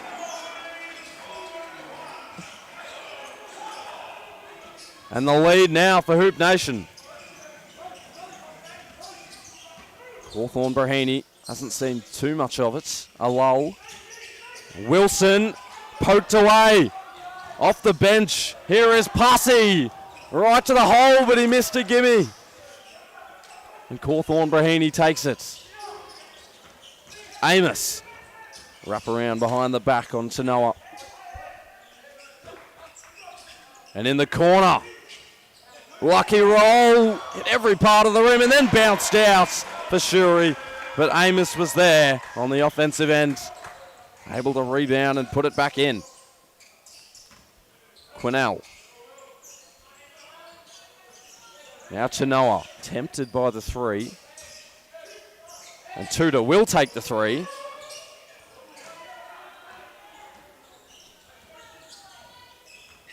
A lull. Conspicuous early on. Bounce pass in for Wilson, but a travel. More substitutions for Hoop Nation. Caleb Tanoa and Cameron Quinnell to come off, while Hugo Garcia and Dante Matakatia will enter for the first time. Nearly halfway through this opening half. The Tigers by a point. Passy and Matakatia, quick fire off the bench. He'll have to track back on the defensive end because Shuri's heading down the floor. Off the rim. Here is Matakatia. Inside, all the way, and on the offensive end. Rebounding to put it back in is Gareth Washer for his first points today.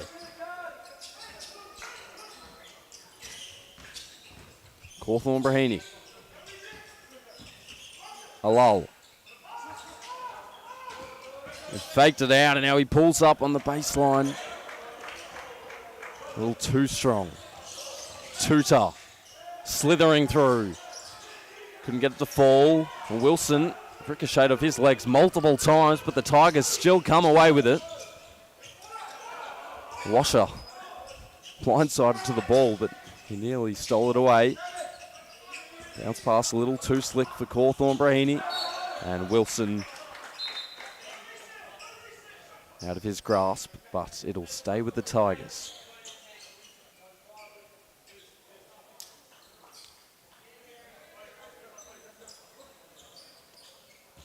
Shot clock at 10 for the Tigers.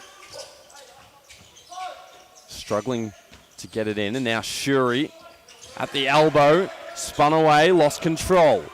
Passy, up floor. Garcia, right to the hole. He was met at the rim by Hawthorne Brahini. And now a long pass is tipped up in the air. And it's sent aloft, but it'll be the Tigers' ball with 9 minutes to play.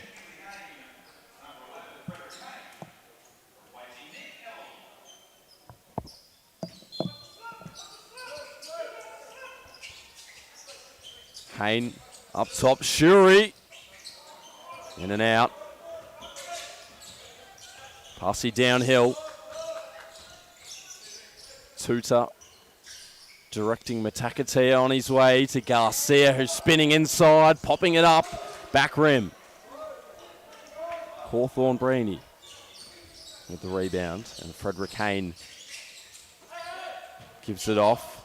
And now inside, here is Hayne. Hasn't been able to get the shots to fall early on. Hasn't scored just yet. Another slip at ground level for Hoop Nation. Garcia navigating through, Matakatea up and in.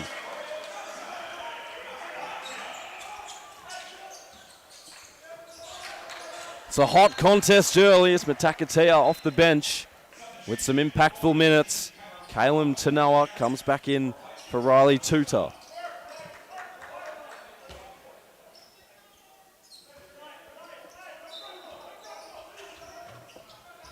Hawthorne Breeny. Now Hayne right to the hole. He was never going to miss that one. Hoop Nation by a point with 7.5 minutes to play. In the first half, that is. Hussey inside Matakatea. Counting down the seconds in the paint is the umpire, but Matakatea still gets it to work.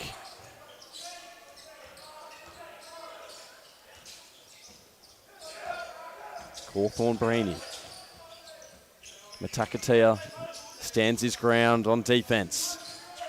In for the first time is Asan Bongso. Hawthorne Breeny kicks it out. Frederick Hayne is wide open.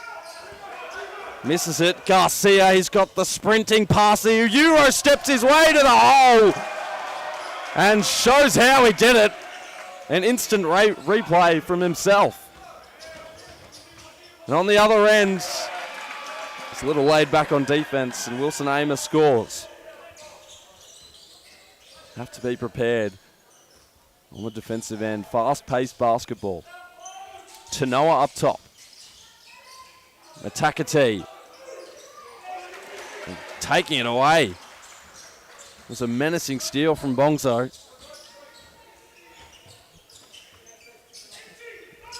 Hayne. Amos. A deep three from Bongso. Amos had to get after it. He was crowded by a few. Garcia. Heading left this time. And up. And in for Liam Davis. +1.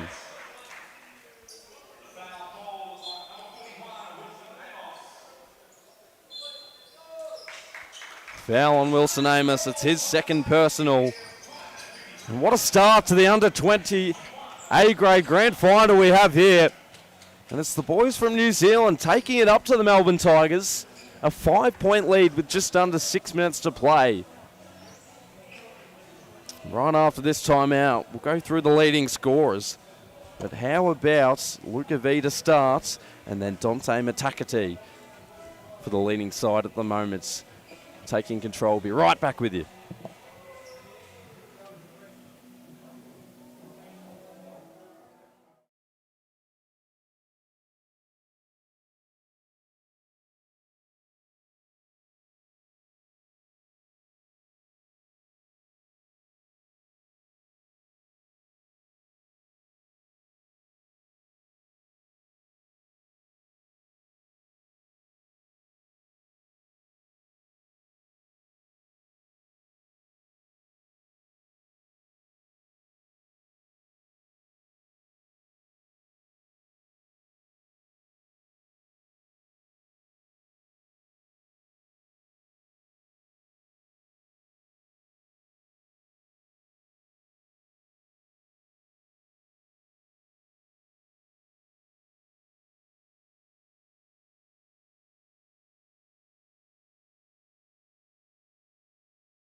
His way to the rim, and he's in double figures.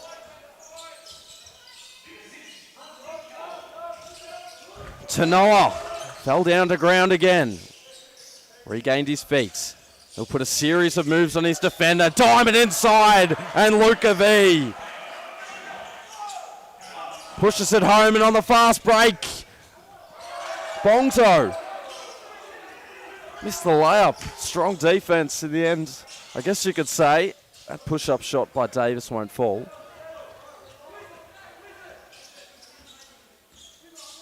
Hayne. One bucket against his name. Hawthorne, Reaney. Now Bongso inside. Draws the foul against Hugo Garcia.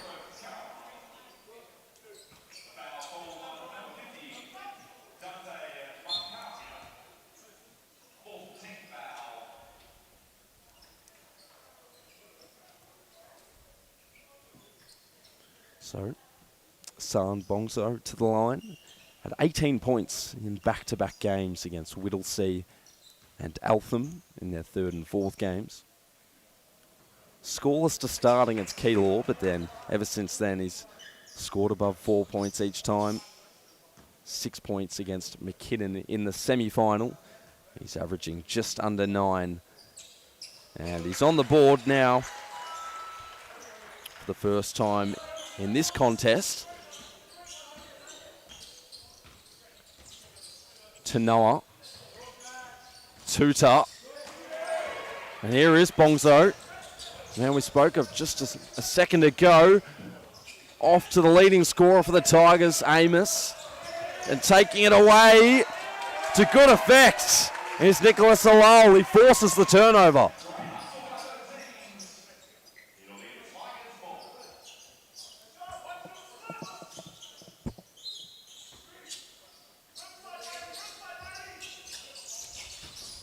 Alol. Would have been fitting if he could have finished, considering he did get the steal. Tanoa hit a 3 earlier. Tuta off the screen against his opposing number, Alol. Kicks it out to the corner. Luca V, a 3.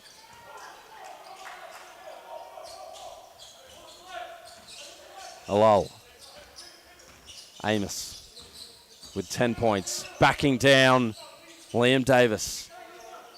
Kicking it out. Cawthorne Brahini now on the wraparound. Here is Amos. Finishes. And one. And Liam Davis picks up his first foul.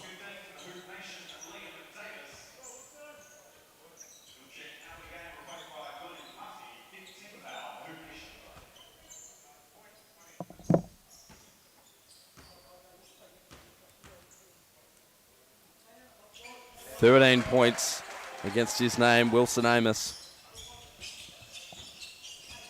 And it's Hoop Nation by 2 points at the moment.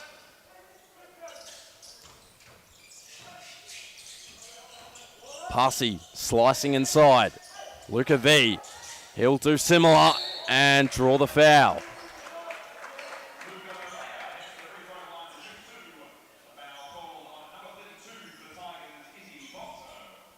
So Luca Vea to the line again.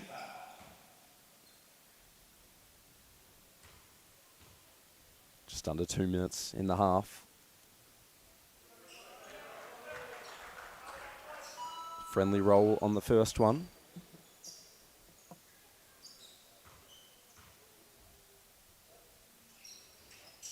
And the second one a little too strong.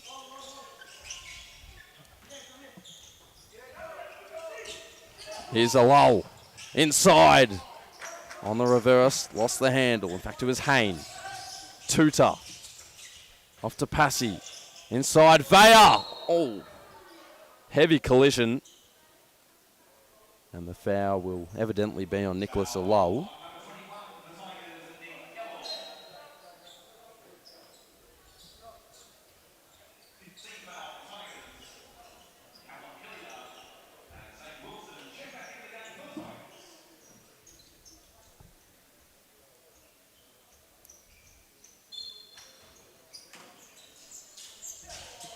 Off the inbound, Tuta.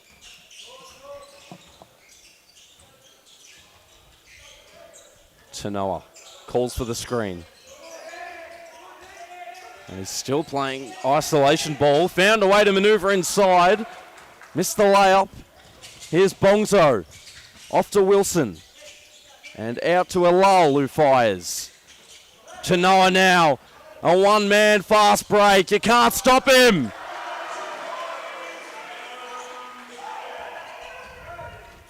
As crafty as you can get. Alal and Frederick Hayne. 13 to shoot. Hoop Nation went 2 for 1. Pulling the three, Bongzo. And he left time on the clock for Hoop Nation. Pussy with 5 to shoot, all the way inside. And he drew the foul. And he comes away with a cheeky smile.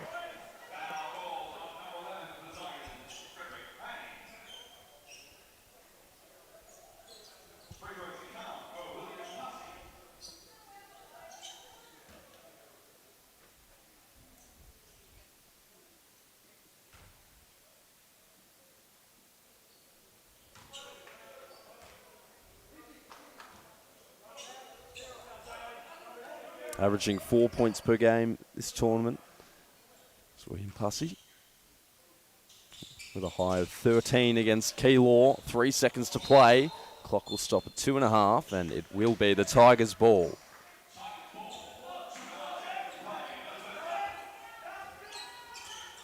Hayne will throw a long one. Shunted out by Quinnell with 1.7 to play. And a timeout for the Tigers. They'll look for a last second shot to beat the clock. They trail by 5.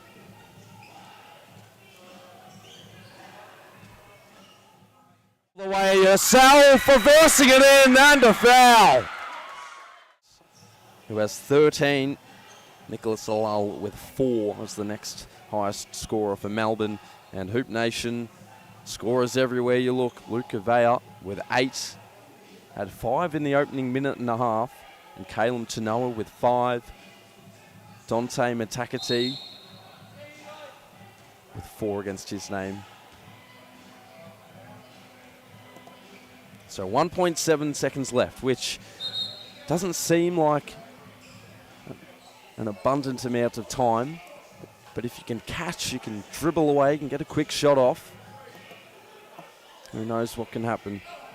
Still organising a play in the huddle are the Melbourne Tigers.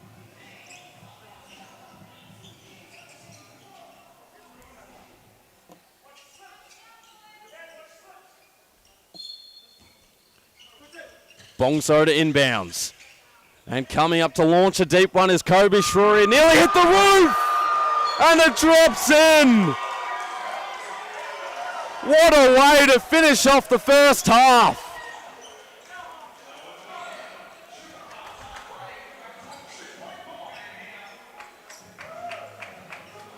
We've seen an amazing display of first half basketball. What a way to end it!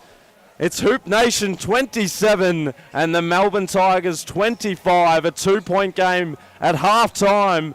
We'll be right back with you in 2 minutes.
Missed it.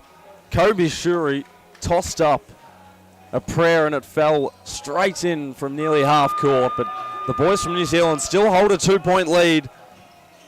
Luca Vea, the leading scorer, with 8, and for the Tigers, Wilson Amos with 13. And surprisingly, Kobe Shuri will sit on the bench for the opening minutes of this second half. And we are halfway through today's play. We've had the under-16 boys and girls, and now the under-20s, and still to follow we have the under-18 boys and girls. But right now it's Matakati getting things started. That's his first 3 of the game, and the margin at 5. Alal spinning around, and inside for the 2.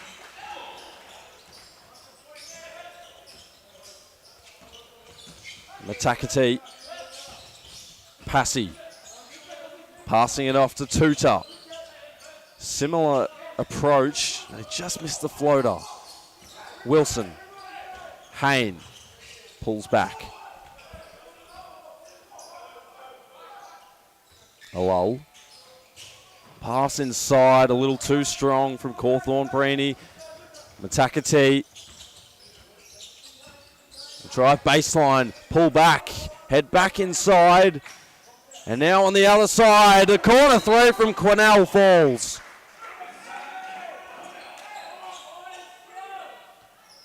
Second 3 of the game for Cameron Quinnell.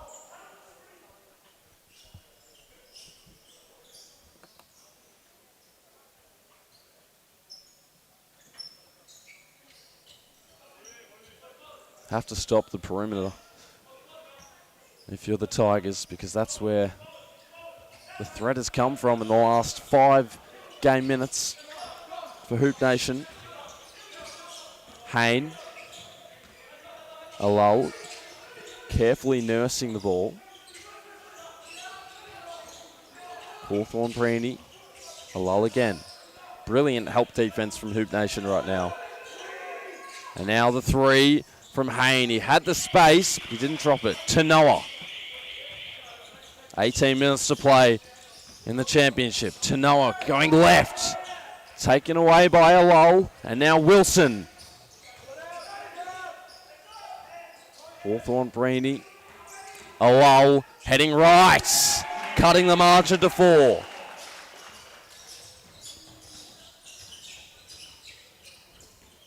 To Noah. Matakati was ready to shoot it. He thought he'd do the sensible thing and hold it. 12 to shoot. Now down to 10 for Tanoa. Stuck in limited amount of space. Now 5 to shoot. Matakati in the corner. Pulling up for the mid-range. And a shot clock violation or out of bounds. Take your pick.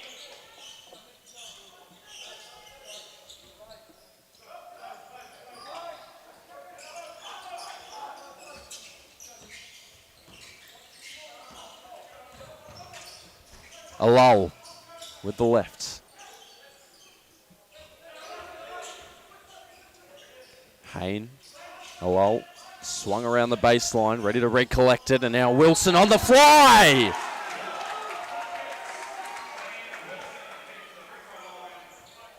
He'll head to the line for a 3-point play opportunity. And the foul on Dante Matakatia.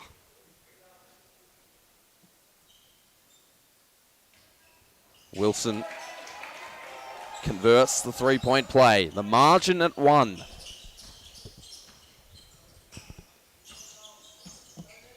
Tanoa. Nearly a carry. Fake the 3, skip past Alol. And now Tuta inside. Plenty of contact. And a hands foul.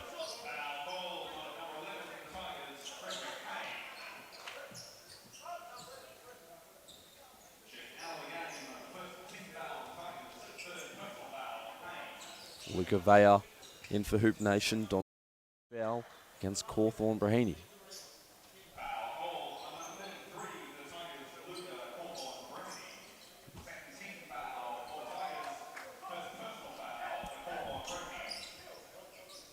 .15 minutes to play.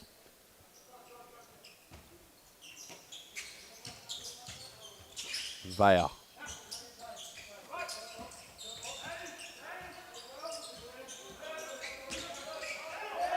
A steal now.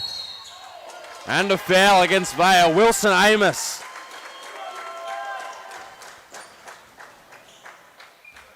Tremendous pressure. Forced the turnover and the foul.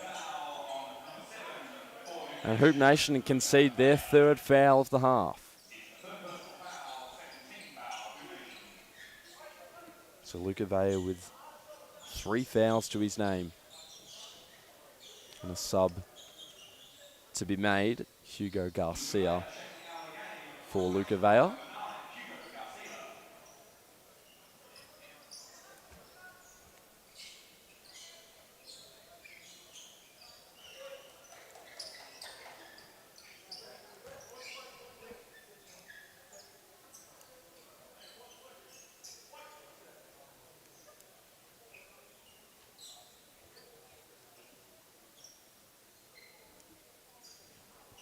Quick stoppage for the moment. Luca Vaya still with 8 points and the leading scorer for Hoop Nation. But Mataka Tao with 7 and Cameron Quinnell with 6. And for the Tigers, Wilson Amos with 13. Nicholas Alal has 8. Zane Wilson has 5. Not too sure what we're waiting on here. But a huddle for Hoop Nation.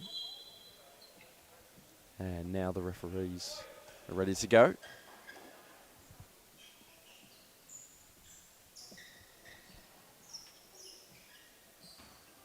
So Cawthorn, Braheny to inbounds. A lull. Wilson. And now Amos bottles it up inside. Fading. He was fouled. It's against Caleb Tanoa. And now Amos bottles it up inside. Fading. And Wilson Amos will head to the line for his 14th and 15th points. Didn't get both to drop, but he just misses the first one. And the next one will tie the score.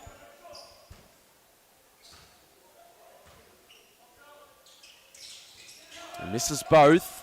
He'll have a chance to have another crack at it, diving at ground level. Recollecting it for the Tigers. Jump shot came up short. Cawthorn, Braheny, and inside Amos. Missed the floater. Tanoa. Shifty head movements. Gave him a slither of space. It'll be their ball. Gareth Washer in for Cameron Quinnell for Hoop Nation.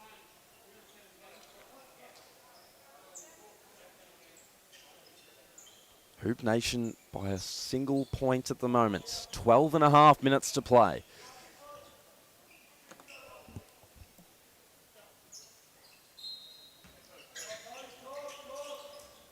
Tuta heads out wide. And now the 3 comes from Tanoa, but he missed it. And a Hail Mary to the other side of the floor. And the Tigers take the lead. And a whistle after the play. It'll be a delay of game on Quentin Alinto Machiori. Scored his first basket of the game on that fast break. The Tigers with the lead. Garcia stepping back. The help defense was crucial and it worked for Hoop Nation. Passie's fouled inside by Kobe Shuri.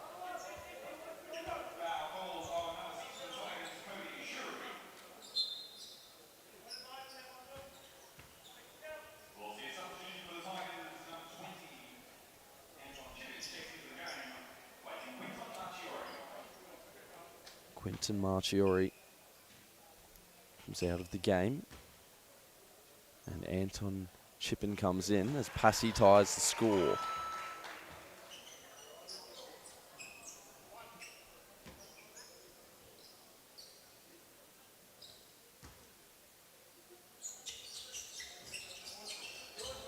Scores stay level, 34 apiece.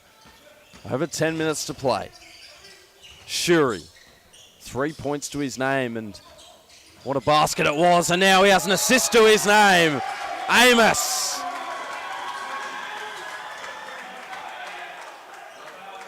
Scores and a foul against William Passy.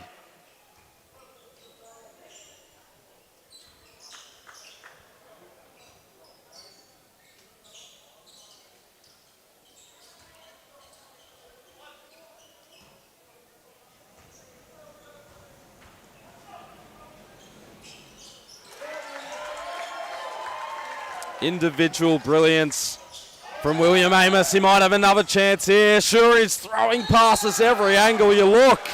And Amos back to the line. But clear negligence with the ball at the moment for Hoop Nation. Another unnecessary turnover. And Wilson Amos, after this timeout, will head to the line. Clock sits at 9 minutes and 38 seconds. And the Tigers, the chance to extend their margin to 5. Wilson Amos with 16 points at the moment. He's at the line after this short break.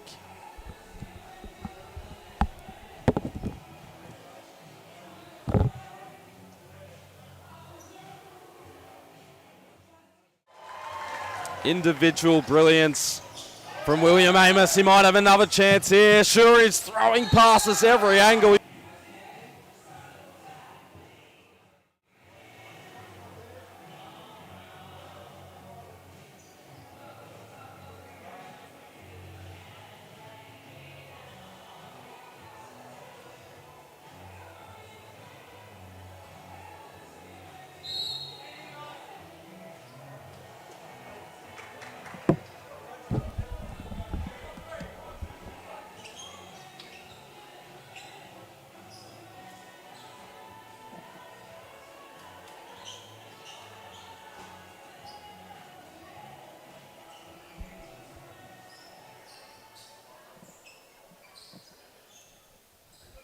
Amos back to the line with 16 points next to his name on the box score.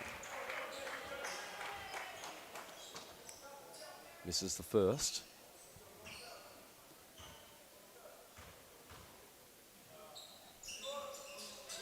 And hits the seconds.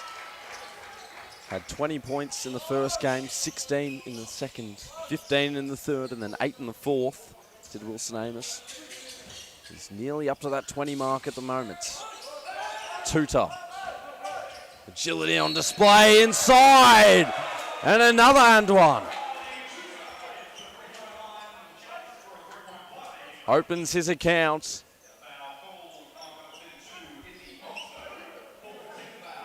And the foul against Bongzo.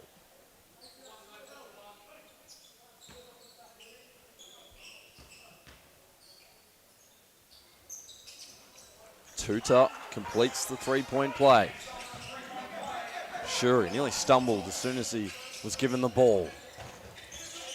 8.5 minutes, and the Tigers hold a 1-point lead. Shuri on the cuts.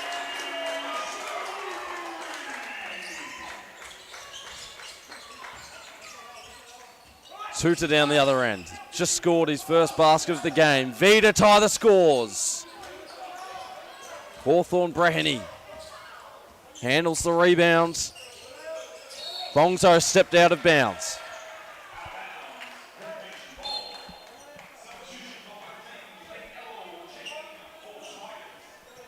Substitutions being made. Washer and Garcia both will take a seat. Matakatia back in. And Plentiful in his minutes. Stepped up to the plate. He's in the corner now, but Tuta took it himself. V back up for a second chance. Hawthorne Breheny on the defensive end has been tremendous today. Shuri. A lull. Heading baseline. No help defense.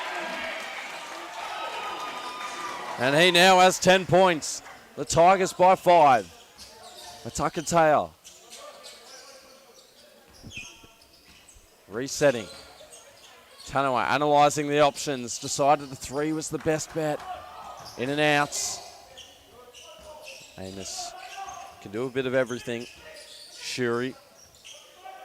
Amos again. Back inside for Shuri. This time the fade. Now Matakatea. Tuta. Hustling forward. He'll draw the foul and go to the line for 2.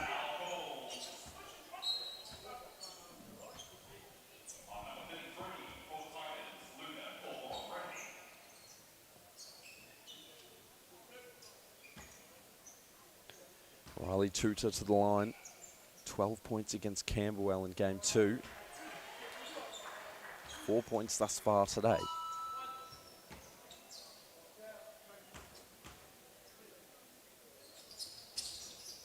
This is the second. Averaging over 9 points, had 14 in the semi-final earlier today. Now inside, it's Amos again. Double clutch. Shuri on the rebounds. Double chance points for the Tigers being amassed. Tuta. Crafty, acrobatic. Stepping up when his side needs him to. Shuri in the corner. In for the mid-range. Off the front rim. And it's Hoop Nation's turn now to take this game by the horns. Down by 4 points. Vaya. Floating. He switched his decision mid-air. And the lead now to 2 for the Tigers. Hain. Over to Alol. Amos at the elbow. Comes up short. Tuta. Matakatea. Went left. Vaya. The baseline cut. And now up for the 3. Tanoa stepping back. Vaya still fighting. And it'll be the Tigers' ball.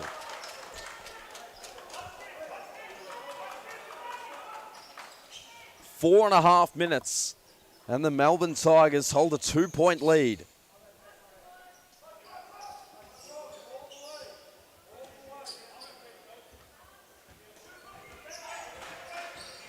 Chance of defense now start to come from the territorial Hoop Nation crowd. Hawthorn Brandy. Oh, a deep 3. Wasn't really close. It'll be Hoop Nation's ball with just over 4 to play.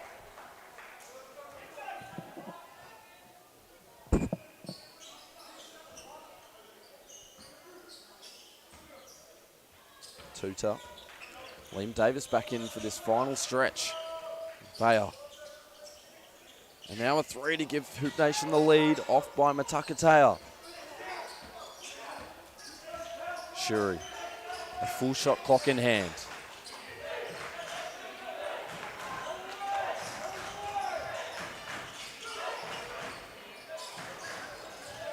Shuri now. In with the left, a difficult shot. Had to prop it up. Came up short. Down the court, it's Vaya. Given space. In for 2 shots. Hain called for his second personal.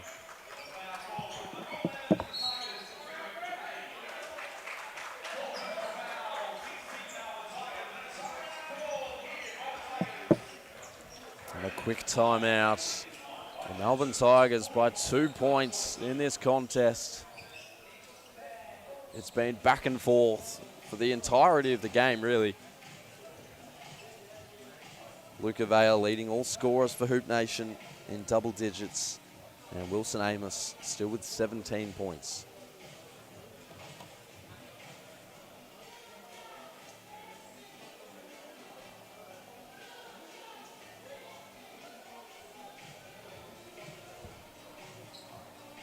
Be sure to stick around after the under-20 A-grade championship has been decided. We've got the under-18 boys coming up. It's Knox versus Key Law And then in the under-18s girls, it'll be Kilsyth versus Key Law.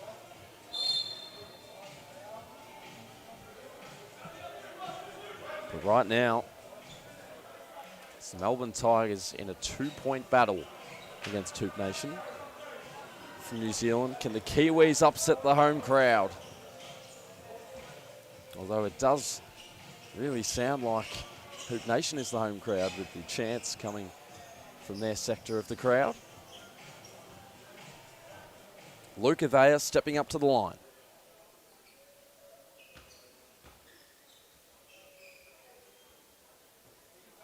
This is the first one.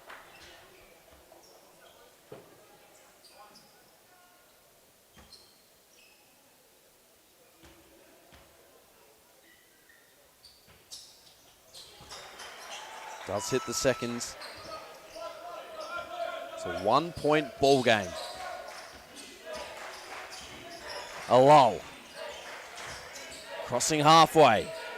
Atakatea steps up to defend. Shuri now setting the screen for the backdoor cut of Hayne, but Alal works his way inside instead, takes it back from Davis, and a fortuitous layup. Nonetheless, it's a score, and the Tigers by 3. Vea, Atakatea, stripped, Davis, Vea inside, and Davis bobbling it around, twirling inside, and he'll head to the line this time for 2.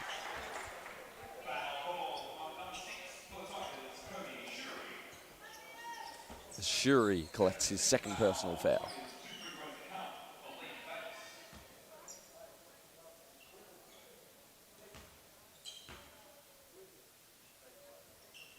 Hits the first, 2 minutes and 23 seconds.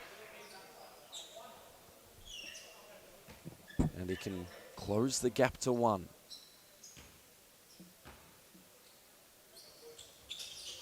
And he does. Substitution now.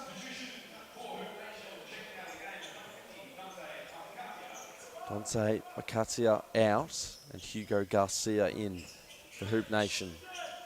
Defensive purposes. Well, it's only a 1-point game.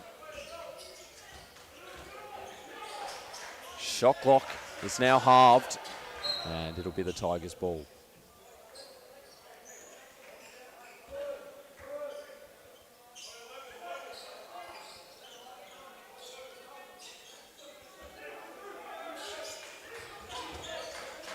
Hawthorne Breheny. A lull. Inside. His pass directly to Vea. 2 minutes to play. Tuta stepping and scoring. He wanted the foul. He didn't receive it. And now Amos. The Tigers are now in a 1-point hole. A lull.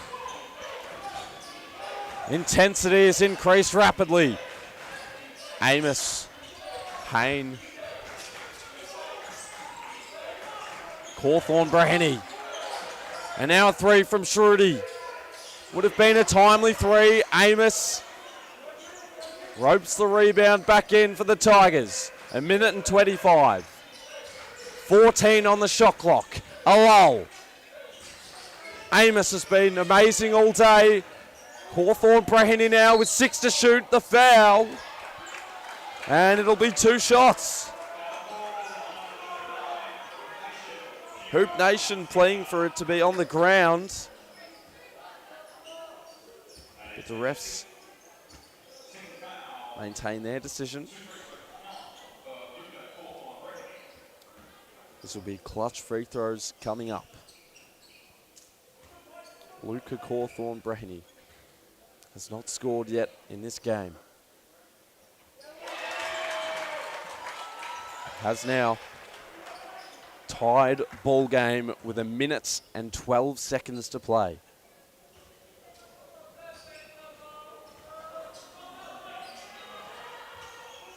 Missed the seconds. Tanawa fouled by Hayne. And this crowd ambience severely increasing. Hoop Nation fans trying to get them over the line. And Hayne has fouled out. Bongso back in.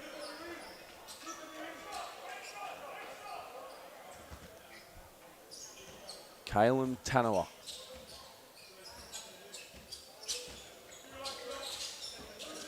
Tuta. And now out. Vaya. Ticking under a minute. Tanawa has to be sensible with his decision. At the three-point line. 7 to shoot. Stepping back. Creating space. Floating it up. It's short. Shot clock will stay at 3. Whose ball will it be? Hoop Nations with 1 to shoot.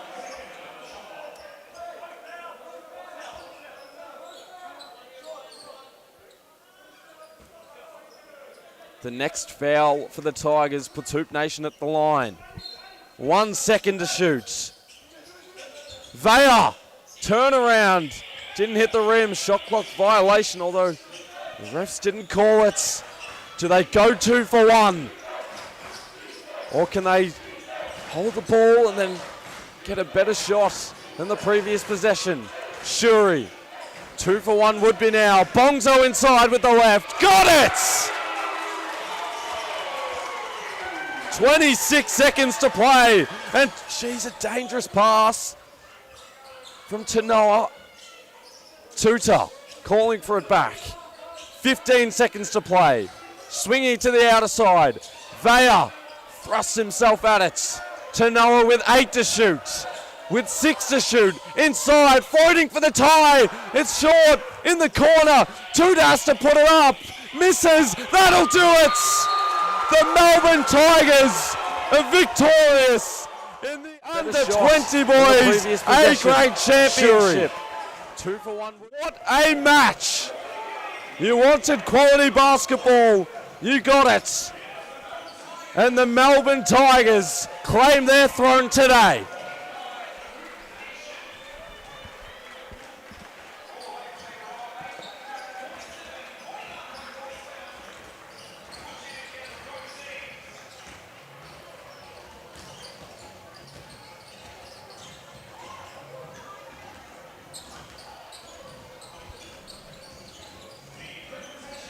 Wilson Amos with 17 points for the champions. Nicholas Alal with 12.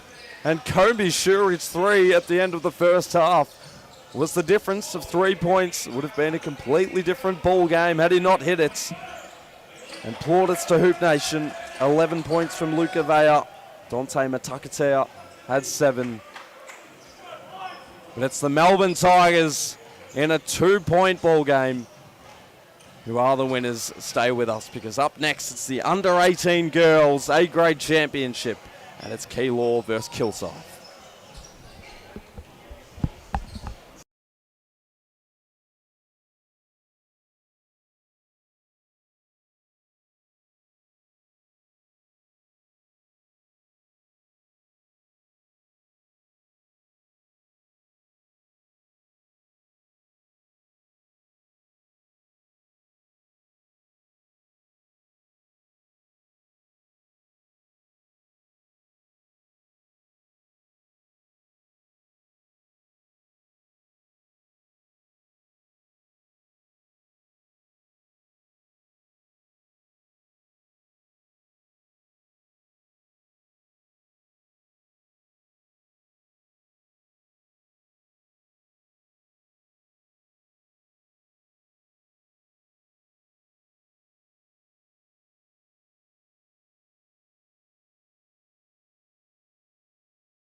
Law now have a 1 point lead, and Alice Sutherland with 6 points off the bench. She's been able to take the game over. 3 floaters inside, all through traffic. Kilsyth's leader is Hannah Day with 6 points. 3 against her name as well. A quick timeout. 7 minutes and 23 seconds to play in this match. In the first half of the championship. We'll be back in 60 seconds.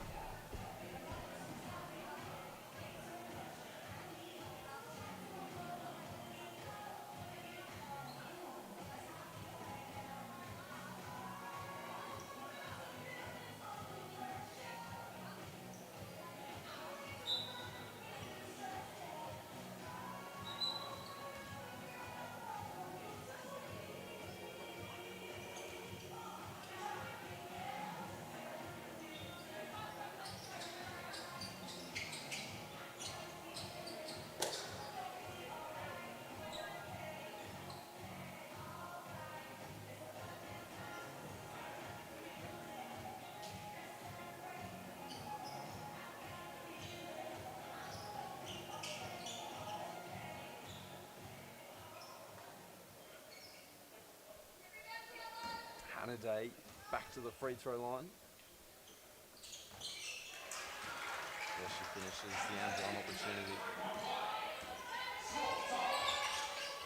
And now they'll trap. Law escape. Bucks into the game for the first time today. As is Hiko. Now the 3 from the elbow. From the wing. Beyond the elbow, and another 3, this time from the top. It is Alice Sutherland, the hot hand at the moment.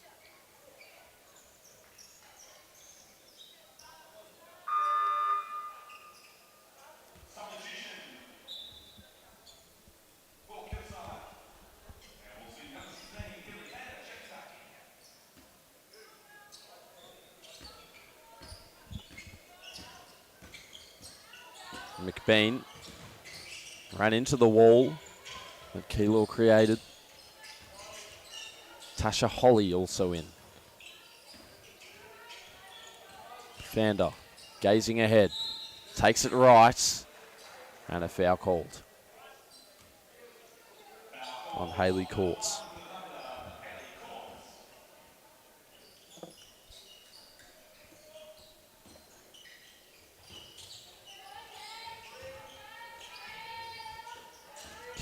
Kilsyth still have possession. McBean looping one inside. It was a perfect pass. Wilson just couldn't finish, but McBean has it again. Under 6 minutes to play in the first half. 12 to shoot. A deep 3. Back rim. A rebound to Zoe Wind. Bucks holding the fingers up, fighting to gain possession. Zoe Wind.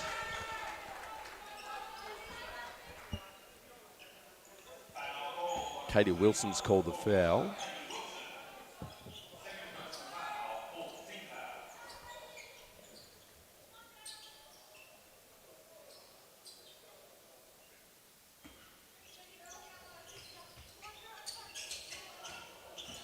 Struggling to find someone on the inbound, and now they do.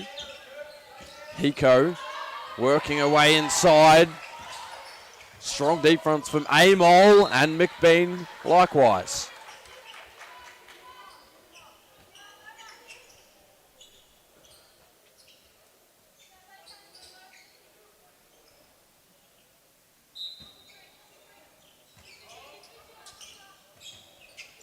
Course hasn't yet scored.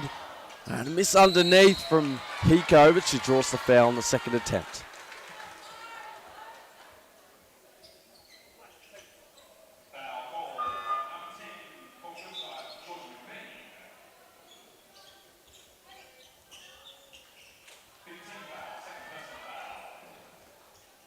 Erin McCallery and Ruby Murphy back in for the Thunder. And L'Oreal Pico misses the first free throw. Scores tied. Under 4 minutes to play in this second half.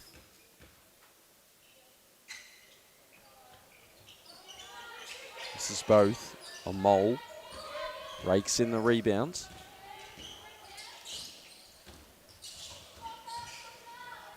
Wilson dishes it off. McBean had a gap to shoot it, but Wilson inside instead.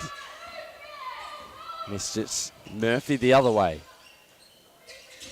Bucks calls for the screen. To a favourable right side, a little too strong. Pico takes the rebound, and both the Keilor Thunder players thought it was Murphy and Hiko. In fact, it was Murphy and Bucks thought it was going to each other.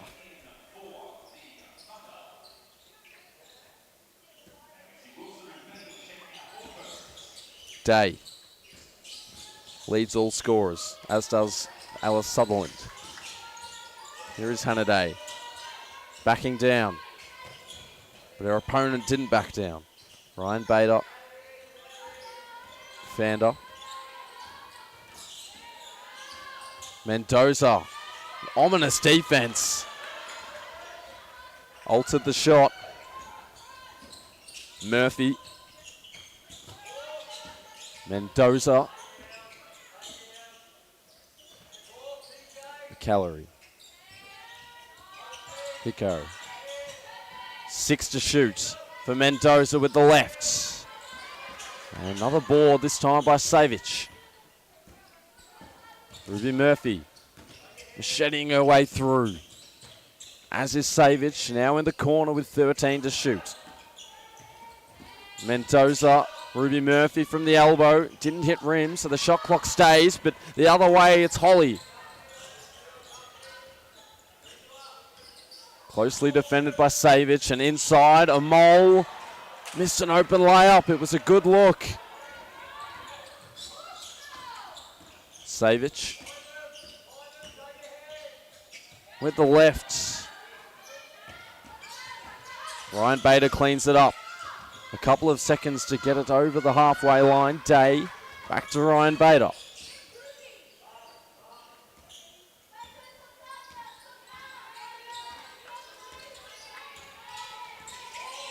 Holly plants herself in the corner. Day takes on everyone, but a foul is called.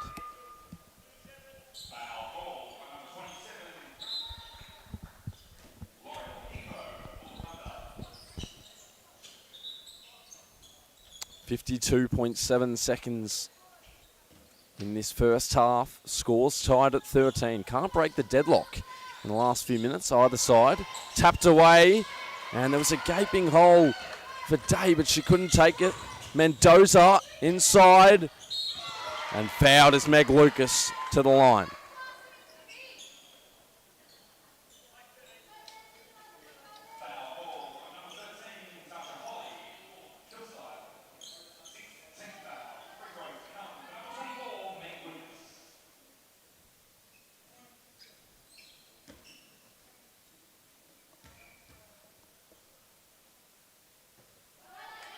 Can't knock down the first, can Meg Lucas.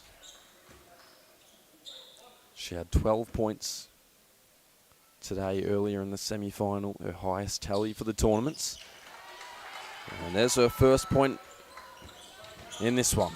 Day with 38 seconds. Bafanda. And in the corner, wide open is Tasha Holly. And she knocks it down.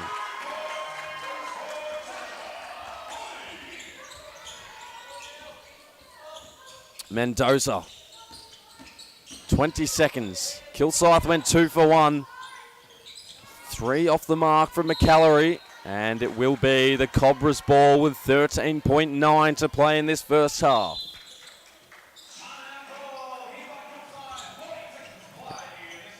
And a quick timeout. They'll draw up one last play before the half. Will Kilsyth. And in the corner, wide open is Tasha Holly to consolidate that lead.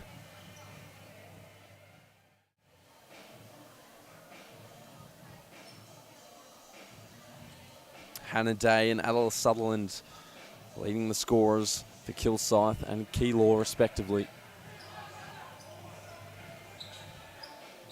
We'll see what Kilsyth can draw up. They lead it by 2 points. After this one, now final game of today. It's been a 5-game slate. This is the 4th game, and then we have Knox versus Keilor for the under-18 boys A-grade championship. Don't want to miss it. Every game has been entertaining. Earlier on, we had the under-16 boys where Dandenong defeated Nunawading 61-49. And then in the under-16 girls, it was Sandringham 50 to Frankston 37. And in the under-20 boys, a fiery contest, action-packed. The Melbourne Tigers defeated Hoop Nation 49-47.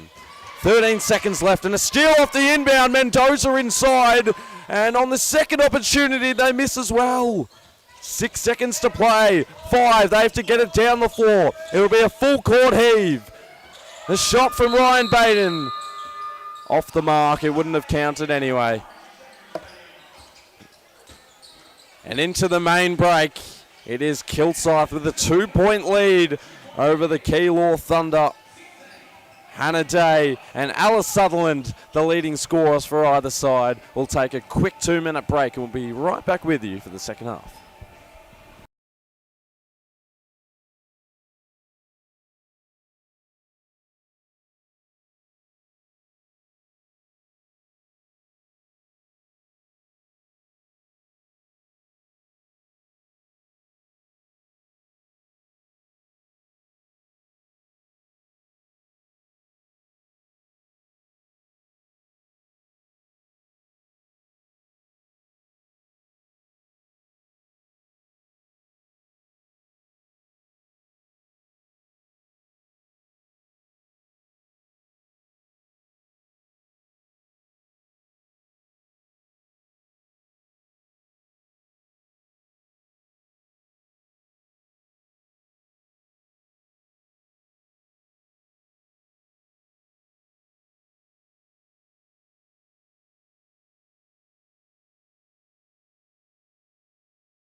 Second half resuming.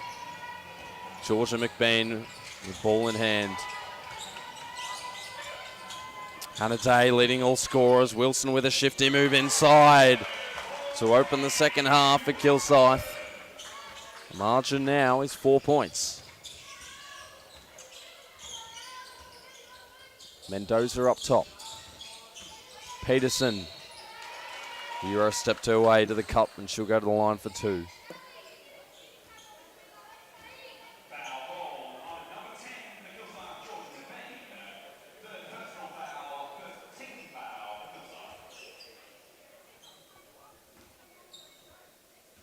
So 3 fouls for Katie Wilson. Caitlin Peterson at the line.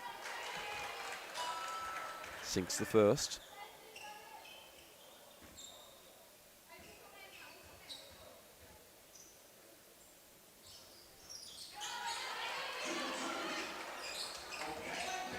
Sinks both. McBean only knows one way. Ryan Bader. Day.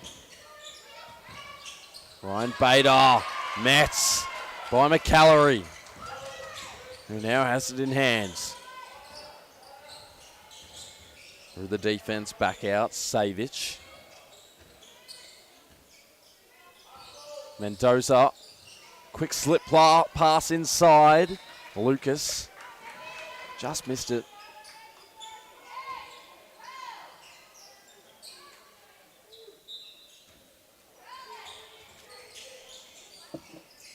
Here is Lucas, looking for her first field goal. Couldn't bank it in. McBean.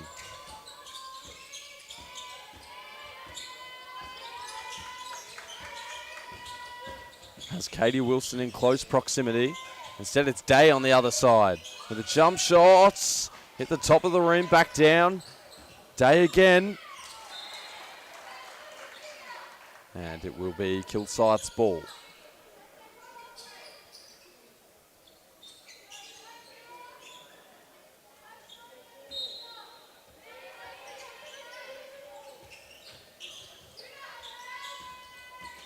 Fander tucked away in the corner. Wilson. And now Day again, this time from the opposite side. Too strong. Ryan Bader. Day again. Quick fire. In and out. Wilson back up top for Fander. McBean. Perusing what's happening ahead of her. She steps back. And there's the three they were after. Persistence pays off for Kilsyth. It's Keely Fander. Back to his Georgia McBean, excuse me. Peterson on the other end. Elbow jump shots. Comes up short. And the Cobras with a 5-point lead. Also have possession.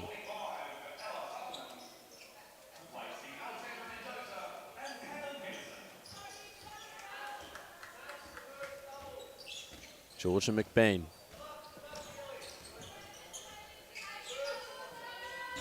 To Ryan Bader. Day. Now Wilson operating up top. McBean just hit one. Ryan Bader in close company, but it's a shot clock violation. And there's the stop the Keilor Thunder were after. It's a 5-point game.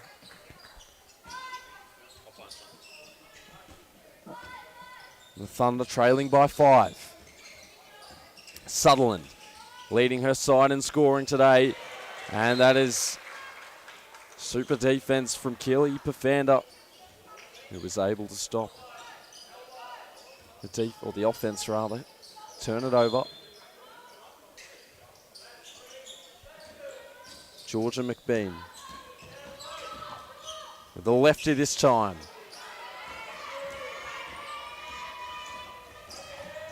And on the other end, Keilor just can't buy a bucket at the moment. Erin McCallery, as it hops out of bounds, it'll be the Cobras ball.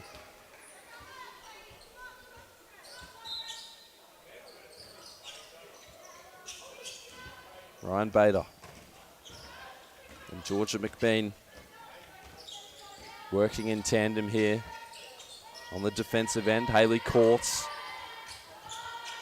right up in the grill of Ryan Bader. 6 to shoot. Another pass that's been thrown over the top, straight through the fingers of their teammates.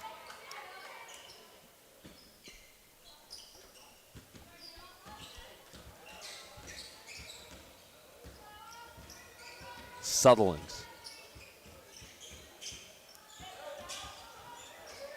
Nearly stepped out of bounds, did Savage. It was a turnover anyway. Day. Down to the corner. Fander didn't take the three. Inside, it's Wilson, and she draws the foul. And Meg Lucas picks up her first.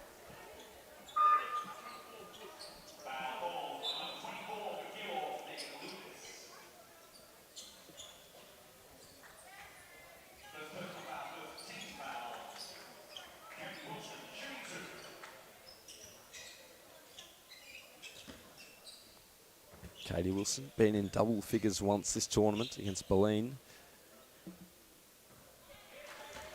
3 points at the moment. Had 7 earlier this morning against Nunawading in the semi-final. She's also been in foul trouble a couple of times this tournament.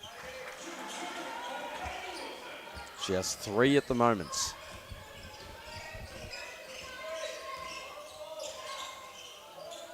McCallery. Lead up to 7 for Kilsyth, and it's Barker with the steal, and on the fast break with the left. Can't get it to fall.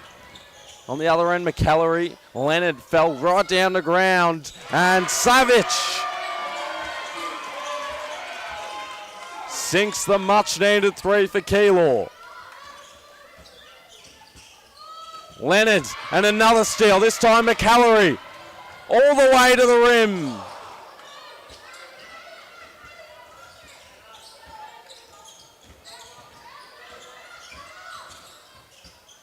Fander. Day. Going left, flipping it up with the right. Hit the bottom of the rim. Wind, pivoting. Courts. Accelerating. Sutherland. Now McCallery driving and scoring again. Her first points of the game.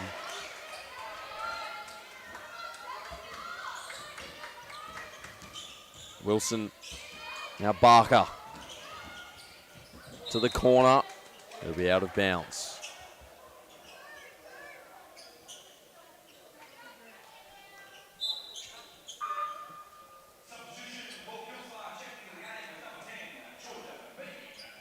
Georgia McBean comes into the game, and Hannah Day will take a seat.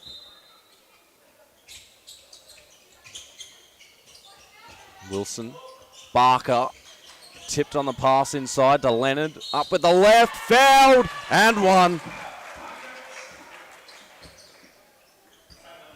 Gives them a little bit of breathing room, back up to 4 points.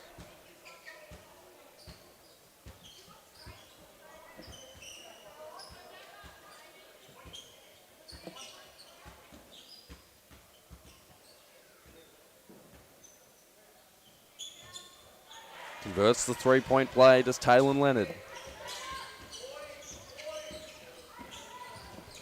Cobras by 5. Bucks. Stepping aside. And now Courts is called for the double dribble. Didn't disguise it too well.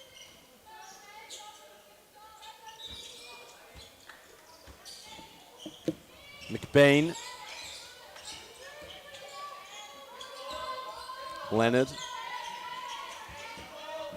15 on the shot clock. Barker has confidence.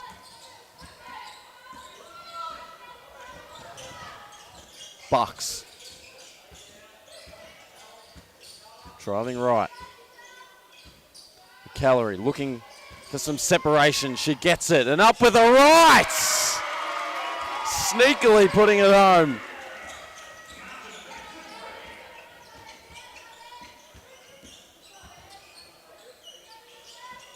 Barker. Airs it out. An open 3 for Leonard at the top of the key. And it will stay with Kilsyth, who hold the 3-point lead with under 10 minutes to play.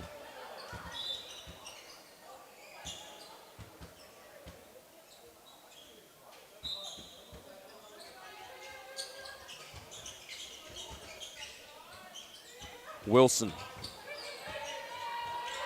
Cautious approach. She's picked up her dribble. Lucky there's still time to shoot. Leonard. Savage. And now McCallery. Bucks. Had screens either side. McCallery now going left, up with the right. Bouncing out. She'll have a second chance at it. Missed it twice. McBean. No one coming up to her. Wilson, and in the corner. Fander. Leonard inside. She's fouled. Flailing her legs out. Now she gets up slowly and she'll go to the line. Haley Courts with 2 fouls.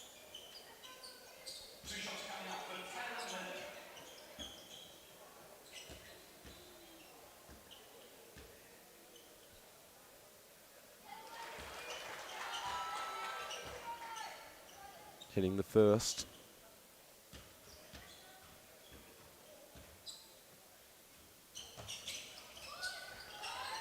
Lead stands at 4 for Kilsyth.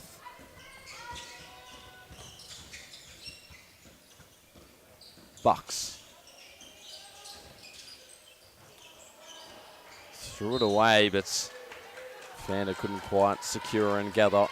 Will stay with Keylor. 7.5 minutes to play in the championship game. The under-18 girls A grade. They had to heave it over the top. Bucks with her right hand. Out of bounds again.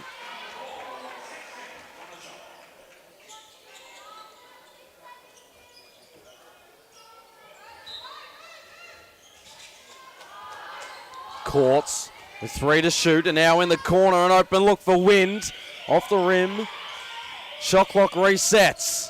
Another look for Wind, this time at the wing. And tapping it out, Hiko and Keylor can't hit their shots at the moment. It's only a 4-point game. Could have been marginally closer had they hit one of them. Barker spilt it, picked it back up, and then set a dubious screen now inside with the left hand.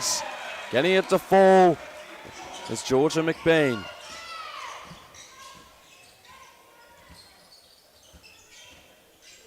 Courts. Calorie galloping inside. She'll go to the line for 2.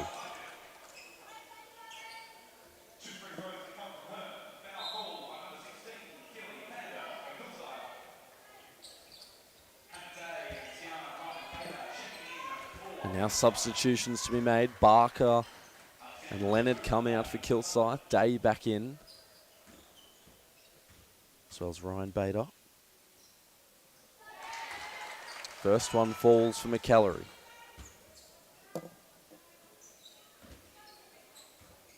Nine points this morning. Misses the second one there, and it's off the foot of her teammates. Rather her opponent, in fact, Zoe Wint. Averaging 8 points in her previous 3 games is Erin McAllery. Of this tournament, that is. And a slick pass inside, and there is Zoe Wind.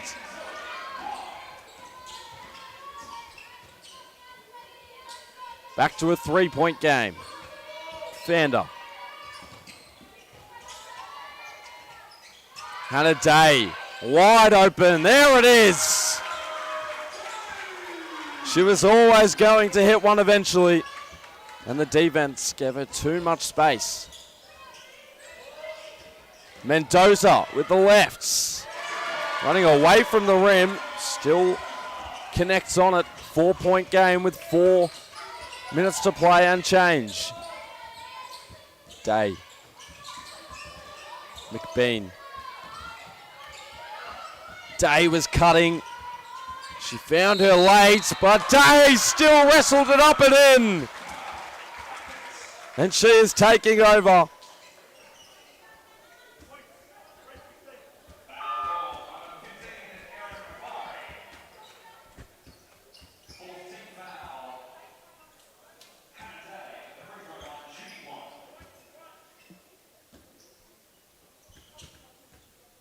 Hannah Day with 12 points, make it 13. 4 minutes to play. Mendoza. Sutherland. Haven't seen too much of her since the opening minutes. Now she puts out a crossover. Sets up Hiko in the corner. A deep three off the front of the rim for Wind. Vander caught up in a bit of a mess. And up top, Ryan Bader.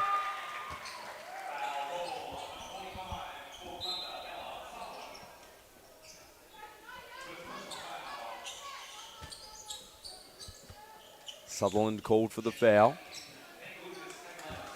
Over 3 minutes to play. Nice dish inside, and Wilson a short jumper.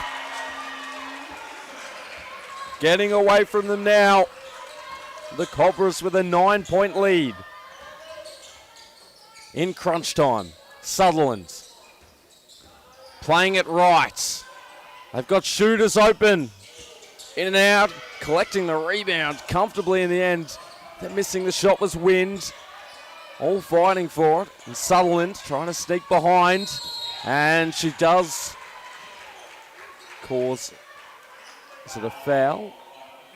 No, she didn't cause a travel. It was a foul on the defensive end. 16 fouls against Keilor.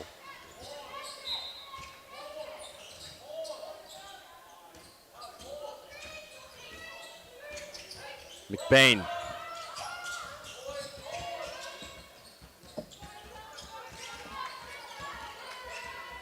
Pursuing the left side this time. Almost pulled up, a nice hesitation move, and with the lefts. Able to finish. Ambidextrous as it seems. Mendoza inside on the other end. McBain with a defensive play. And now she snaps it up. Hannah Day running downhill, only one to beat, but she pulls it back as the clock nearly ticks to under 2 minutes. An 11-point lead. 11 to shoot on the shot clock. McBain is fouled. It'll be Kilsyte's ball on the baseline.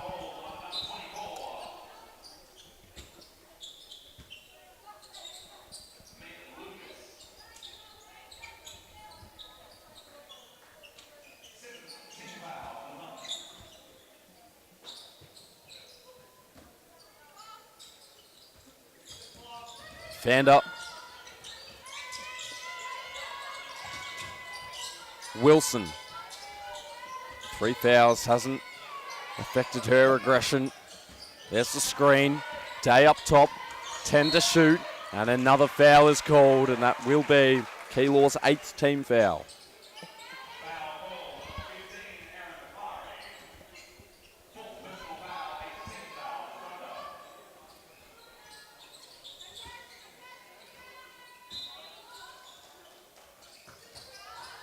Vander.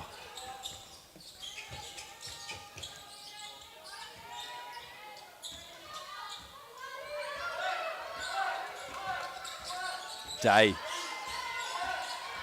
Chewing up this clock. 10 seconds to shoot. 90 seconds in the game. Charging left. Vander for 3. Day again. Right back up. She missed it. McBain juggling it. And now on the other end go Keilor. All the way to the rim. Not finishing is McCullery. And we've got a whistle. It'll be free throws for Kilsyth, who are just about there.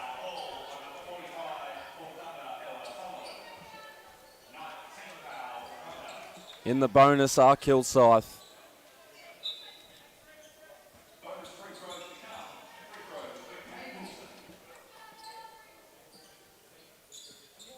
Katie Wilson, who has 6 points, putting her imprint on this game. Making it more difficult for Keilor. 12-point lead.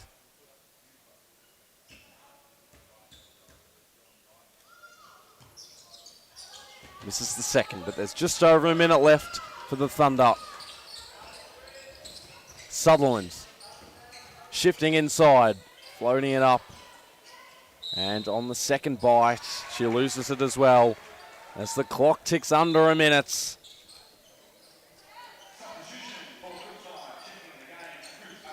And substitutions come in. Wilson will take a seat, as will Vander. solid performances all round. They've had to grind their way to a 12-point lead with 55 seconds to play, and it's Georgia McBean dribbling it out. Peterson playing closely, able to tip it away. McBean in the corner. Holly threw it up. And now Sutherland has to sprint after it, but it's another turnover. And in a way, it does typify Keilor's day. Unforced errors and unforced turnovers have cost them 32.8 seconds to play. A mole and McBean, the clock wasn't running, so they'll have to redo the inbound.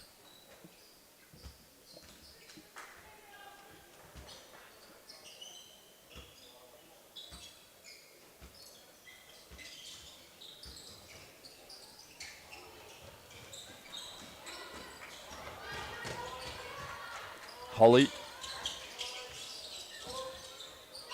They can hold out the clock if they'd like. But celebrations will start to pour out shortly. One more bucket. No. Amol chases it down. Keilor have it at ground level. 5 seconds to play. And a consolation basket. But the siren will ring out. And in the fourth game of today's play, it's the Kilsyth Cobras who defeat the Keilor Thunder 40-30 in a 10-point game. 5 seconds to play. The leading scorer for the winning side, as she has been doing all tournaments. Dominating and shooting the ball well. And Alice Sutherland leading all scorers for Keilor with 8 points. There's one more game in today's play. And you can see how excited this Kilsyth Cobra side is. A 10-point win. We're not too far off starting the final game of the day. It will be Knox versus Keilor again. We'll see if Keilor can get revenge after Kilsyth just took them down in the Under-18 Girls Championship. We'll be right back.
your starting lineups, which we'll go through shortly.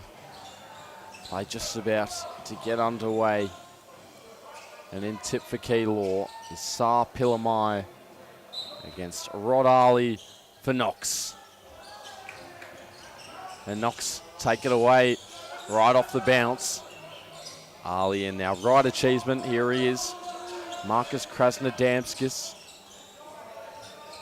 Ryan Baker. And then as Ryan Baker just misses the shot, Oliver Greaves is also starting. For Keilor running the point, it'll be Lewis Nader alongside Cooper Duff-Titler. Kai Peterson, who has the ball in his hands right now. Shai Prince. And then in tip-off we saw Sar Pilamai. Lewis Nader. Ali close guarding him. And it's Duff-Titler outside for Nader. Missed the three. Baker. Greaves. All the way down to the paint. Pilamai. An easy rebound for him. He gobbles up a few every game. Prince to get the scoring underway. We'll head to the line.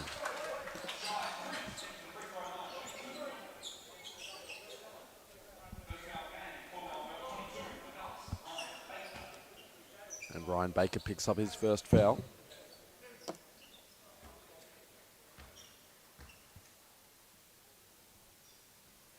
Short on the first free throw is Jai Prince.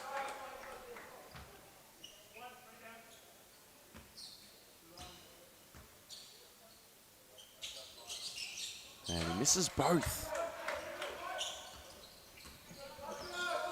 Knox taking it up the court. Cheeseman.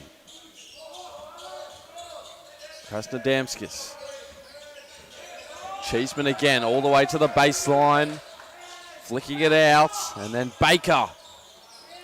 Missed it from short range. Ali tapped it away from Duff-Titler. Got it back in the corner. It's Peterson, and there is the opening score of the game. Kai Peterson from downtown. Thunder up early. Cheeseman using the screen, floating with the lefts. And then making up for it.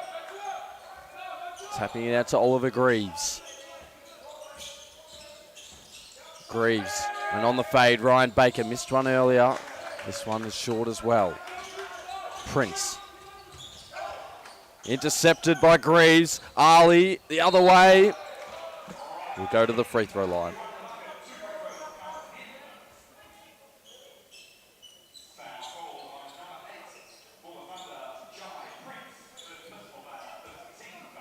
Rod Ali to the line, averaging 10.3 points per game this tournament.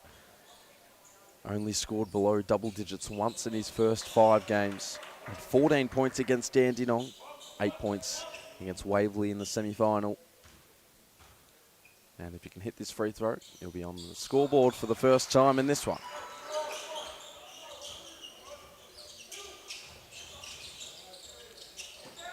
A full court defense from Knox coming out early. Nader. Prince. Jabbing right. Now at the free throw line. Another turnover. And now Krasnodamskis on the fast break. Thought he was fouled. The coach did as well. Nader. Also missed it. Ali. Put it out in front of Baker. Cheeseman a deep one. And Prince.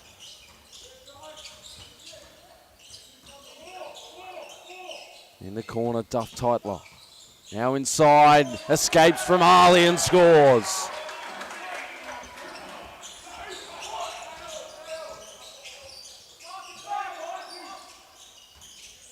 Ali. Now Greaves. Didn't use the screen, went ISO. Baker, Cheeseman. Knox just struggling to get past this defense inside from Keilor. Cheeseman can't hack it away. It'll be a jump ball. And it will be the Thunder's ball.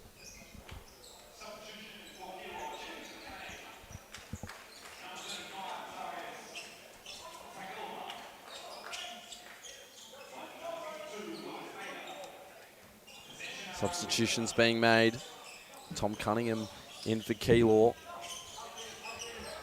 as is Zarius Tagalima. And now Prince, taking it all the way himself this time. Just missed the bunny. Cheeseman couldn't track it down. It will be Keylor's possession from the baseline. Tom Cunningham to inbounds. First look at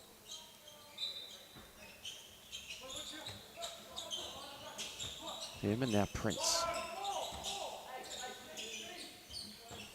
Duff Tightler. The screen comes from Tagalima, but Ali takes it away, and on the ground, he's trying to set up his teammate Greaves.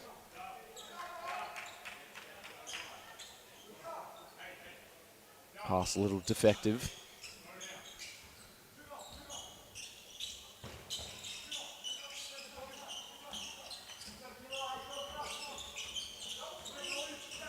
Double screens. Prince navigating through. And now Duff Tightler misses Cheeseman on the end. Greaves is leaking out. Here he is. He was blocked. Strong defensive presence from Duff Tightler. And on the other end, hoping to score.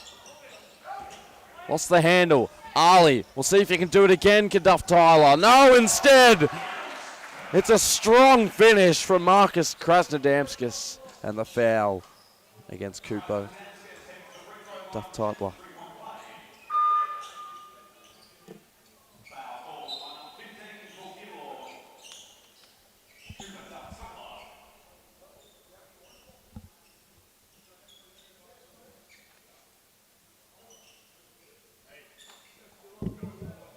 So Marcus Krasnodamskis to the line, where he's averaged this tournament 10.71 points per game, including 2 efforts of 22 points. Prince. And here is Krasnodamskis on cue with the steal. Mann just checked in, as did Jake Collins. Cheeseman. Ali working baseline, cut back inside and scored.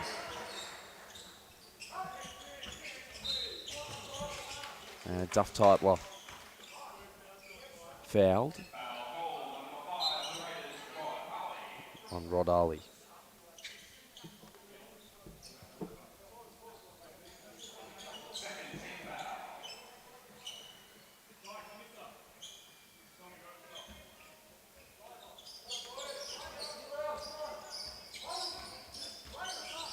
Prince up top. Now Tagalima inside. Difficult man to stop. Still fighting for it. And he's fouled.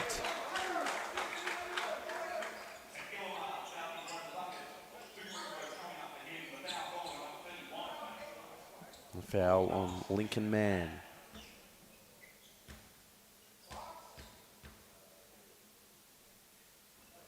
This is the first one.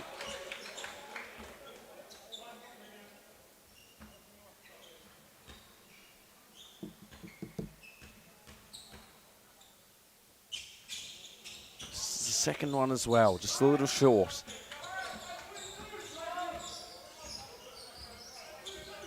Cheeseman utilising the screen from Lincoln Mann, and now inside. He draws the foul against Jai Prince.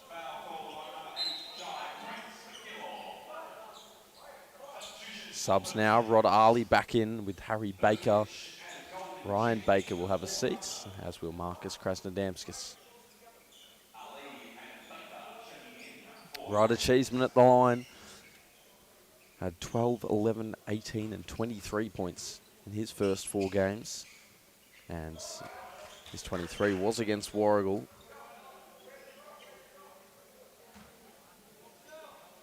22 in the semi-final today.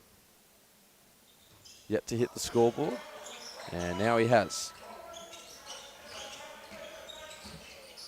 Prince in two minds, went left. Ali takes it away. Almost a personal take for Albert. Instead, Ali hops his way to the line. +1.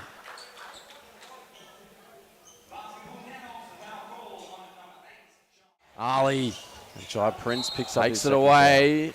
Almost a personal timeout. Instead, Ali hops his way to the line. And it is Knox leading the Kilsyth Thunder 9-5. A low-scoring game early. Rod Ali has 5 points. Marcus Krasnodamskis has 3 for Knox. And for Keylords, Kai Peterson, who opened the scoring with a 3. And since then, Keylor have only had the 1 basket. Quick break. Right back with you after this.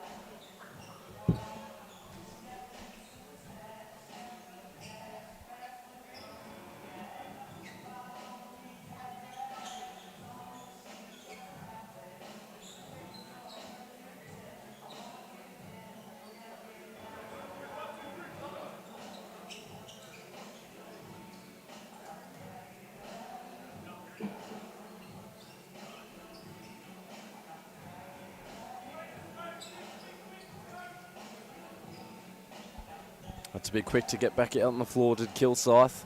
2 shots coming from Rod Ali.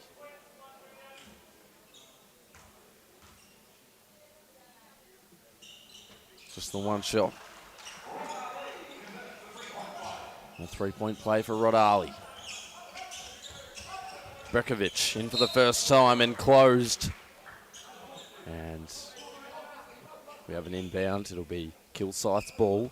Trailing by 5 with 8 minutes and 30 seconds to play. Reeves standing on the mark.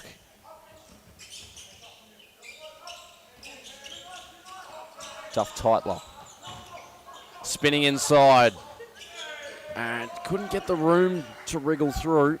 Greaves the other way. Ali standing abreast. Collins. And now Hansen. Up top. Mann takes it with the right hand and scoops it in.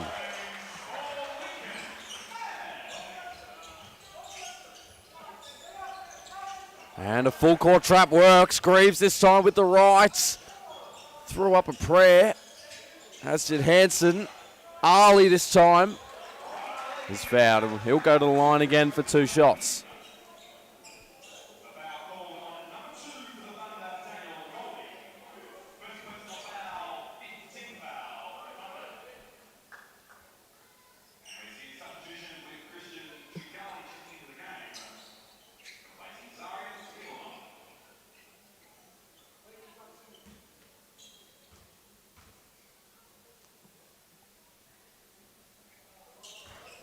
So Ali misses the first one.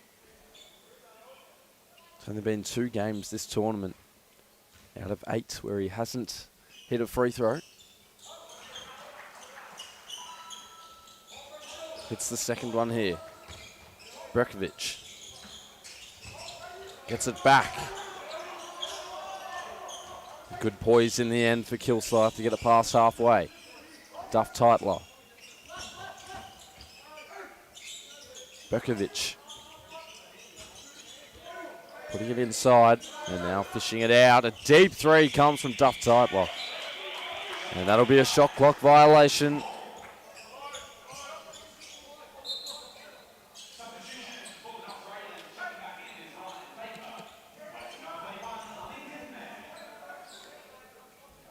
Strong defense from this Knox side. They hold an 8-point lead at the moment. 6 minutes in the first half. And Rod Ali, 7 points to his name. Hansen. Baker. Hanson thought he should take it, and rightly so.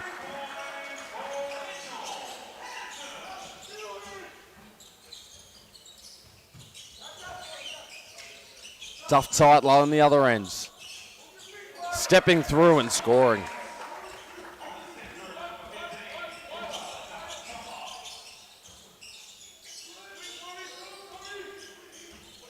Berkovic tried to intimidate on the defensive end. Ali couldn't finish through contact.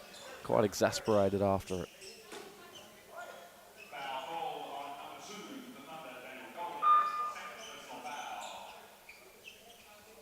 Eric Berkovic comes to take a seat. Jai Prince back out on the floor for Kilsyth, and Harry Baker takes a seat for Ryan Baker for Knox.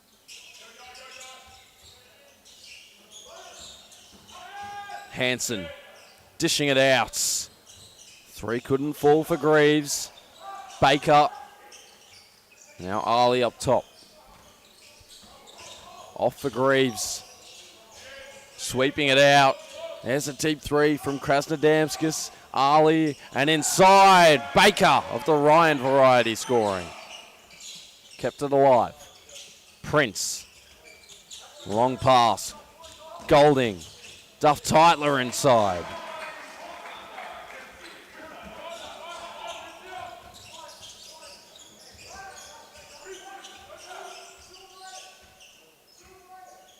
Greaves.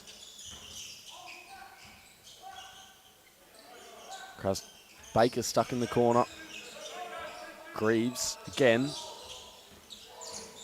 Slipping, he's got two to shoot. The steal from Duff Tightler. He'll run the break all by himself and finish. Leading this comeback for Kilsyth down to a 7-point game, and a timeout is needed for Knox. Slipping, he's got two to shoot. A steal from Duff Tightler. The Thunder on the break with less than all by himself. And still lead it by 7. Rod Ali leading all scorers. And Cooper Duff Tightler with 8 for Keilor out of their 11.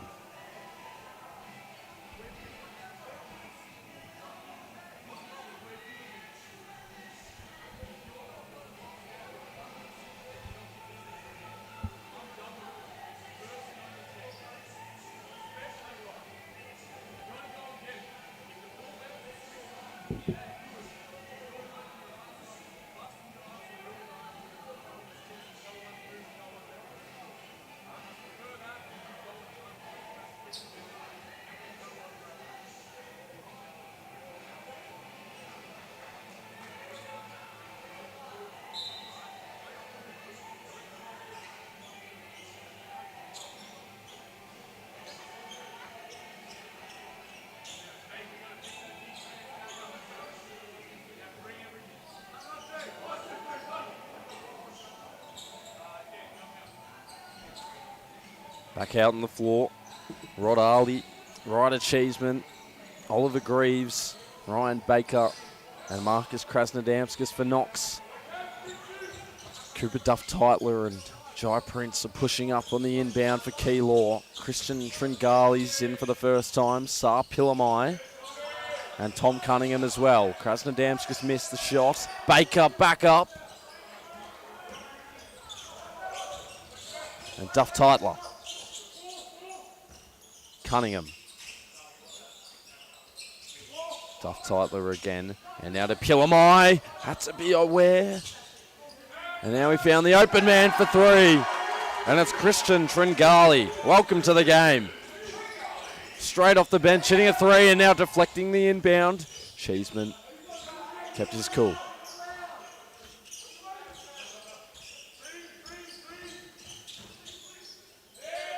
Hooks one wide.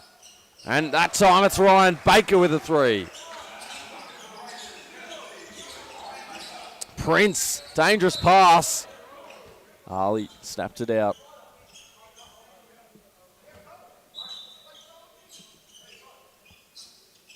Knox by 7 points.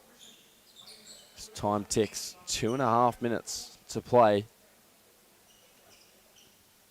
in the first half.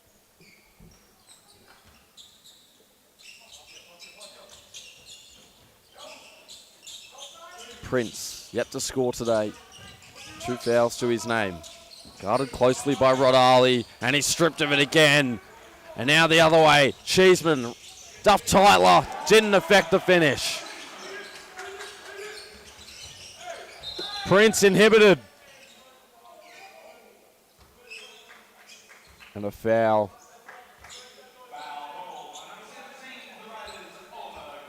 On Oliver Greaves.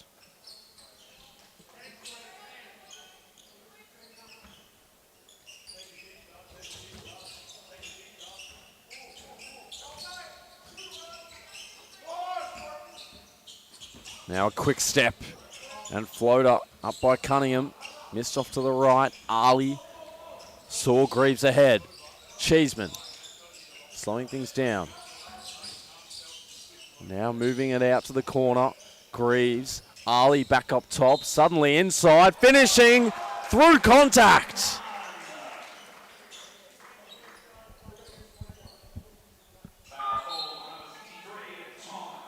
Cunningham called for his first foul. Knox hold an 11-point lead with just over a minute to play. And Rod Arley, if he converts here on the 3-point play, will be in double digits. Pillamai the rebounds. Duff Tytler with more than half of Keilor's points as a whole. Arley defending. Pillamai the screen. He was rolling to the basket, but Krasnodemskis stayed active and on the fast break missed the layup. His teammate was there to put it back home. It's Ryan Baker. And a timeout is needed for Kilsyth. Defending. Knox the screen. He was rolling to the basket, but Krasnodemskis at the moment stayed active and on the score of the Kilsyth Thunder.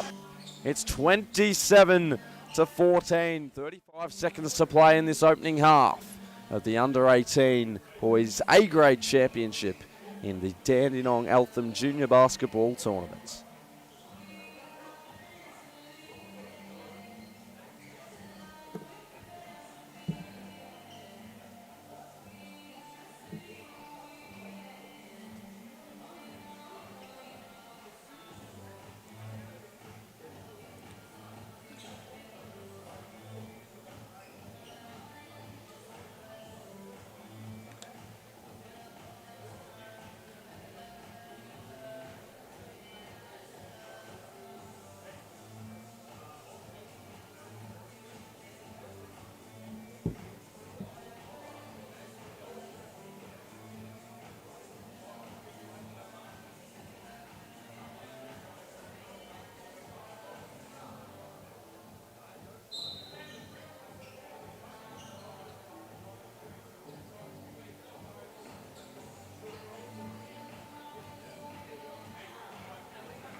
.9 to play in the opening half. Kilsyth trail by 13. They can go 2 for 1, but they'd have to be very quick. And they're moving it along with haste. And alley-oop comes and Pillamai drops the hammer. Well, now it gives them the idea of doing it more often. Cheeseman. 2-second difference between shot and game clock. 9 to shoot. Cheeseman driving left. That's his way to go, and he finishes with the rights. 5 seconds to play. Prince up the court. Bouncing it off. Duff Tytler has to shoot. It's short, and that will do it for the half. Right at Cheeseman's floater. Gives Knox another 13-point lead. And entering the half, it is Rod Arley who leads all scorers with 9. Ryan Baker with 7 for Knox as well. And for Keilor, Cooper Duff Tytler with 8 against his name. But there's still 1 half to go in today's play. It's the final game of a 5-game slate. And we've seen winners all around. We'll do a quick wrap-up for you after this one. A few thrillers. Every game has been within 12 points. And at the moment, this game is up to 13. So can Kilsyth pry it back, or a knock simply too strong? We'll see after this break.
The final half of today is just about underway.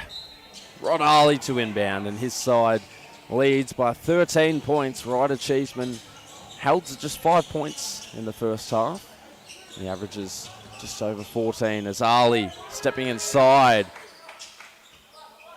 Switch the decision mid-air. Cheeseman now using the screen from Baker, and Baker on the fade will pop it over the top. Prince behind the back has the numbers, floats it up, and it's just short. Greaves, he'll flick it back for Cheeseman. Knows how to finish around the rim, does Ryder Cheeseman.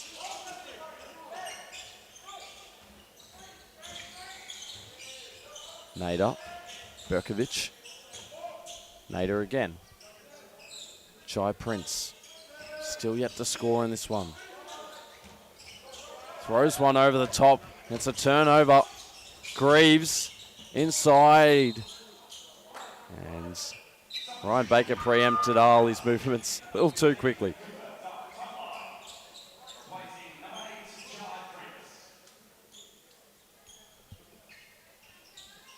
Jai Prince will come off.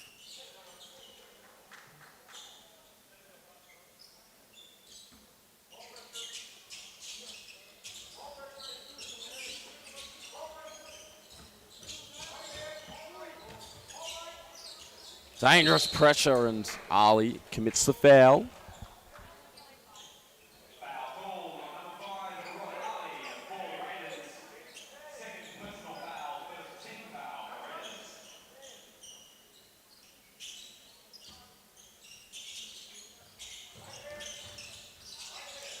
Duff Tightler.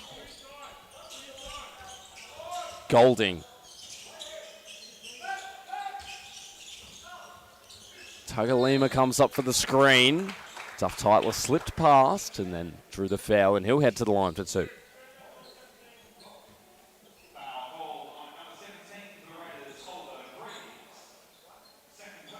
And Greaves with the foul against his name. It'll be his second. First free throw misses for Cooper Duff Tightler. Averaging just over 7 points in this tournament. 15 against Nunawading in the qualifying final. 12 against Diamond Valley in the second round. And today, He's got 9 against his name. The corner 3 missing from Krasnodamskis. And Oliver Greaves sheepishly looking at the umpire, the referee. It's his 3rd foul. He'll come out.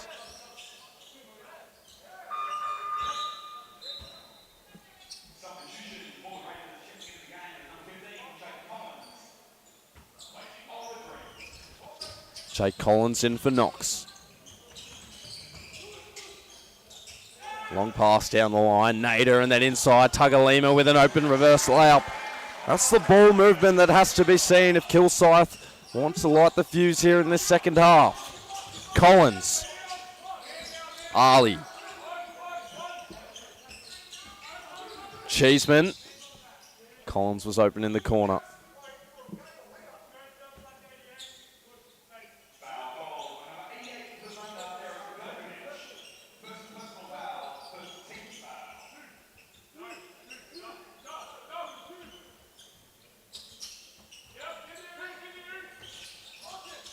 Off the inbound, Ali. Stretching inside. And the ball must have hit the backboard because it wasn't called a double dribble. He scored it anyway. 11 points for Rod Ali.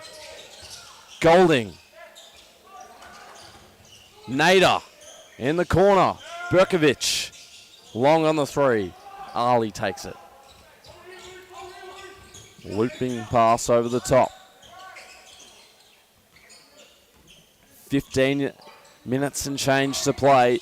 Knox by 14. 12 to shoot for Cheeseman with the right hand this time, delicately.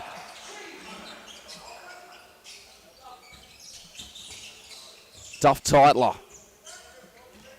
Berkovic. And now Tugalima. Blocked away. Ryan Baker off to Ali. And you can't stop him at the moment.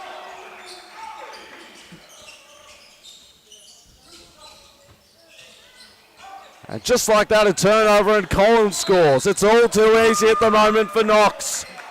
A 20-point lead.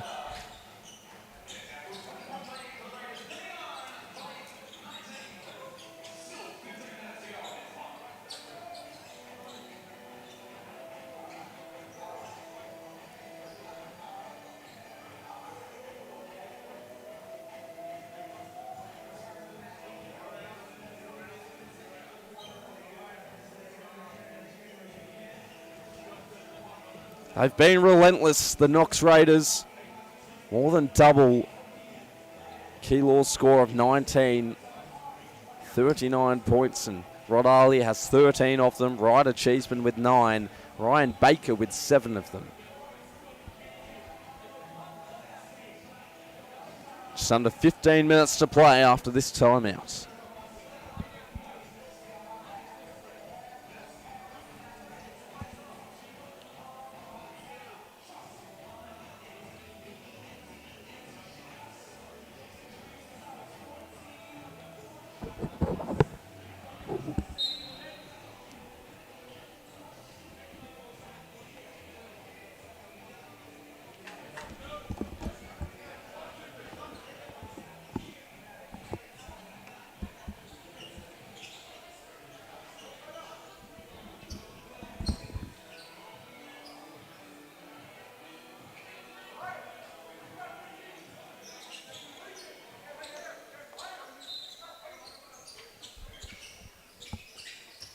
They'll continue to press Will Knox.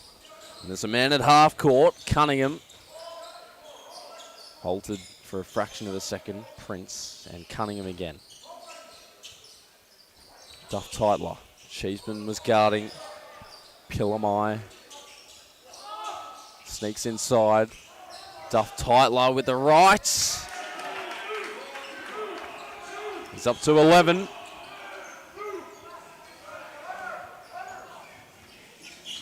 Up to mount an extraordinary comeback here. Will Kilsyth. Cheeseman. In the corner, Baker. Cheeseman on the opposite side. Stepping back at the wing, Collins. Right as the shot clock expired.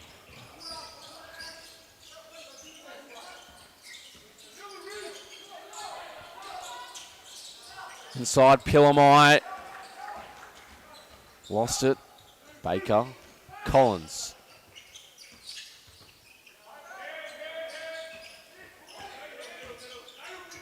And Cheeseman will pull a three. Didn't really look online as soon as he released it.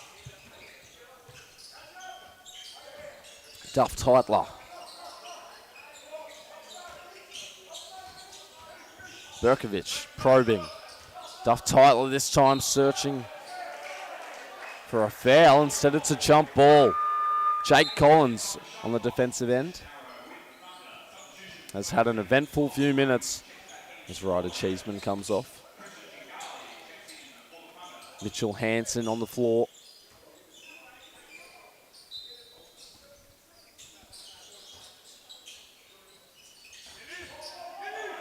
Cunningham has to throw it up in the air, and Collins steals it away. Ali through the center, and now out wide. 3 falls for Mitchell Hansen.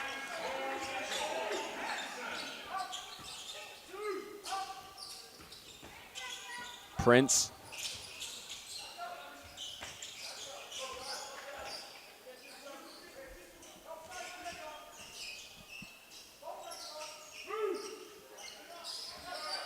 Prince inside with the right hand. There's his first basket of the game. Greaves has 3 fouls. Hansen for another 3. He's lining it up. 22-point lead with 12 minutes to play. They wanted to travel. Did Knox and their staff. Tringali, ball in hand.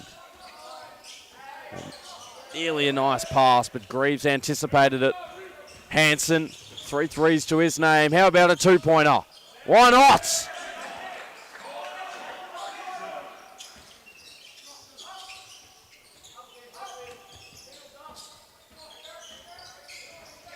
Prince, Tringali will rise.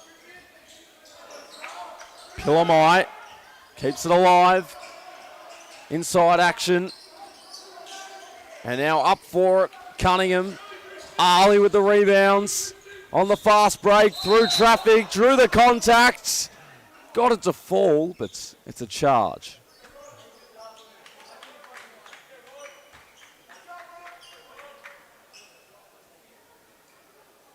Or is it a charge?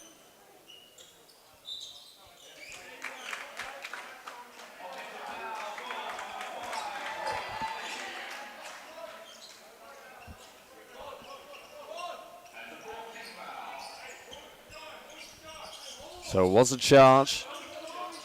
Have to wait for the arbitration there between the refs. Tringali. Bounce pass inside. Prince. Thought he should have been fouled. And then there's one committed.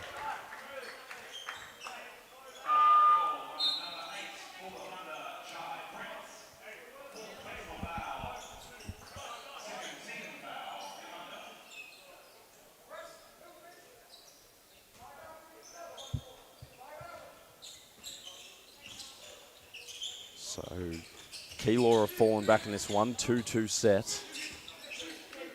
In zone now, almost intercepted by Duff Teitler. And him and Oliver Greaves give each other the okay.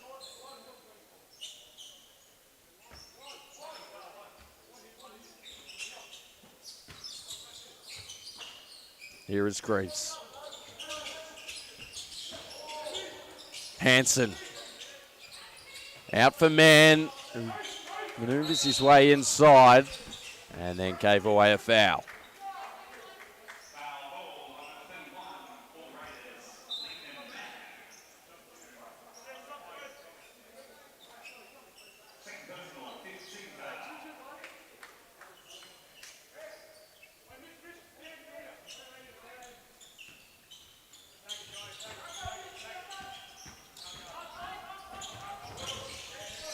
Prince penetrating inside. Tringali Too much heat on the three. Under 9 minutes to play. Knox a still double Kilsyth score. 46-23. And it's turned over. And Kilsyth, rather Keylor, able to make their way inside. Kai Peterson. Greaves.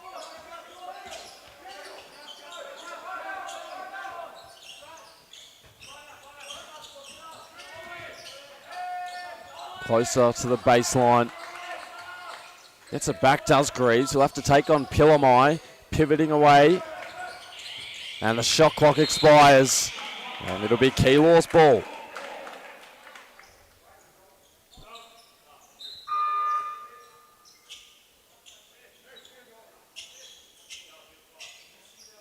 Substitutions to be made. Bekovic back in.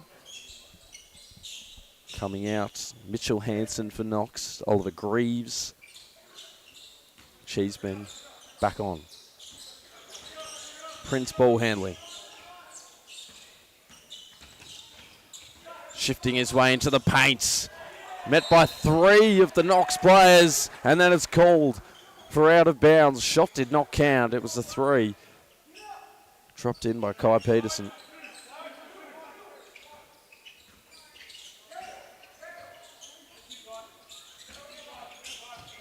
Almost splitting a pair. Baker. Cheeseman. Extending his vision. How long in the key is the question they ask, but a turnover anyway. Peterson. Prince. Tringali calling for in the corner. Prince goes right. And he drew the foul against Cheeseman.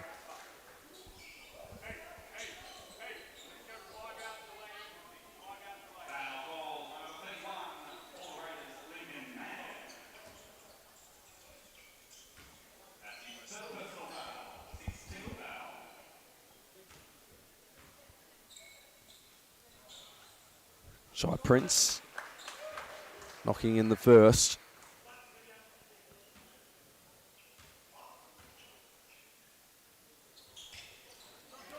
And the second. 4 points for Jai Prince after a bit of a slow start. Cheeseman long down to Harry Baker. Mann with body use. 4 points for Lincoln Mann as well. Peterson. Spinning through. Here's Prince. Found his way to the cup. Didn't complete the deal.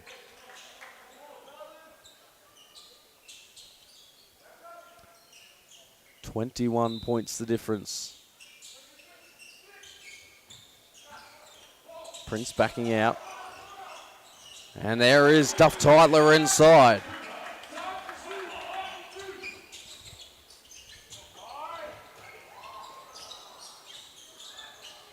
Strong defensive presence by Keylor on the defensive end. And now cutting back inside is Baker. Taken away. Duff Titler the other end. Tringali will pull up from the wing. Krasnodamsk gets the rebound. Cheeseman under duress.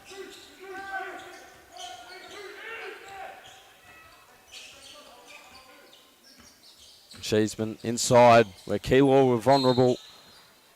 Lost it away off his leg and out of bounds.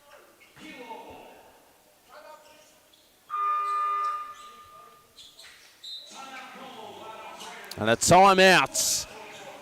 Just under 5 minutes to play. Knox still holding on to this 19-point lead. Keylor will need a late burst.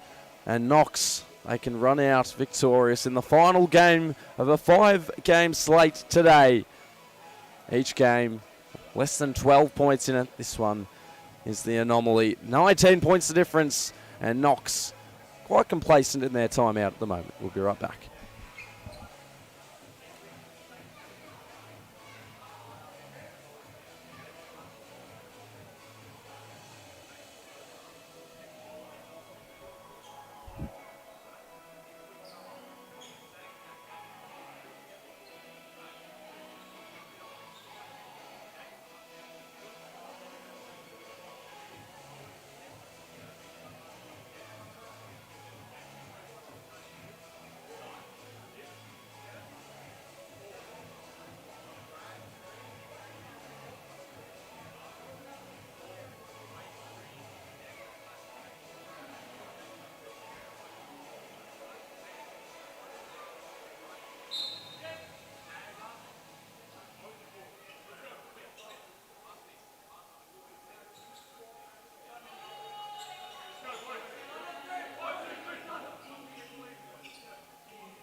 Ball to be inbounded.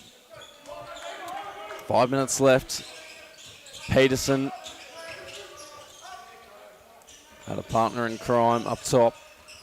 Tangali, Duff Titler, the leading scorer for Keylor. Had voices which he didn't honour up top. Tringali, an extra step, and that's a trouble.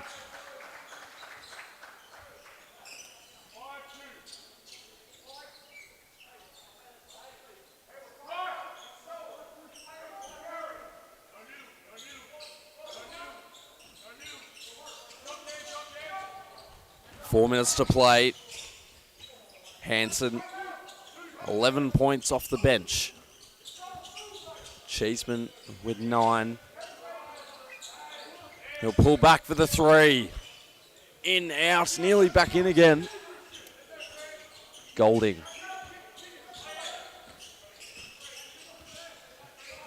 Duff Titler. Too much heat on the pass for Kai Peterson, who would have been the recipient.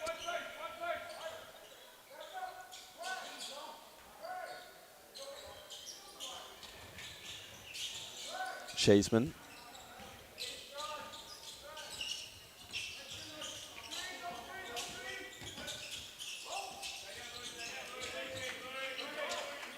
Wonderful distribution over to the wing, and now inside, up for the layup, Krasnodamskis.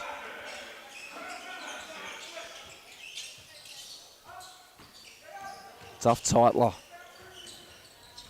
Trying to Willie's side to come closer. In the corner.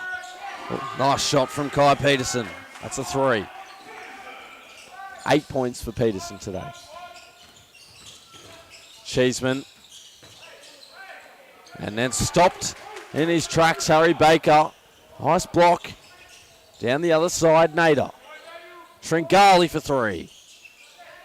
Short, Golding. Still fighting for an Denali.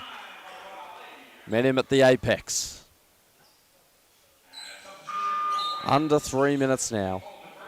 Nearly 2. And checking out for the last time today, Harry Baker. Oliver Greaves to come in. 2 minutes to play. Knox by 18 points. Duff Titler hit the head of his teammate Golding. And Cheeseman, rather Hansen the other end. Left it for Cheeseman. Possibly an accident, but still counts as an assist for him. Cheeseman now in double figures. Nader.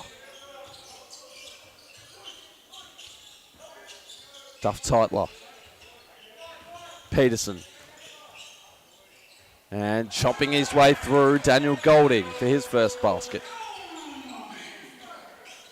Cheeseman.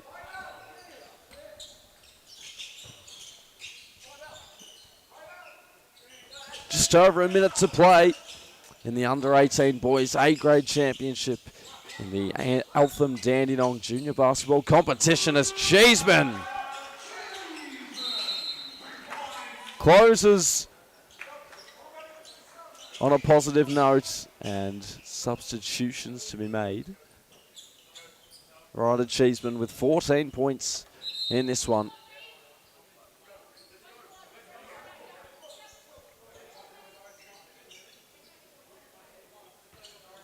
So with 1 minute and 8 seconds.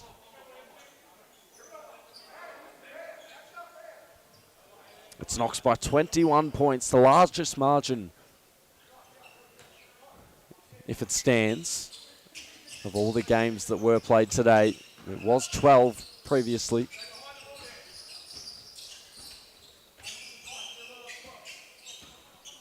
Cunningham in the middle left, still being harassed. Keylor inside the drop down pass, and Golding missed it. Tagalima gets it to fall.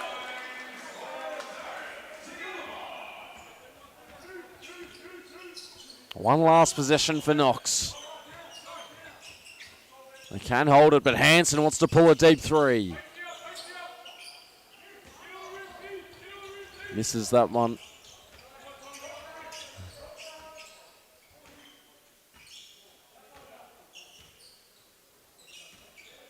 11 to shoot for Keilor.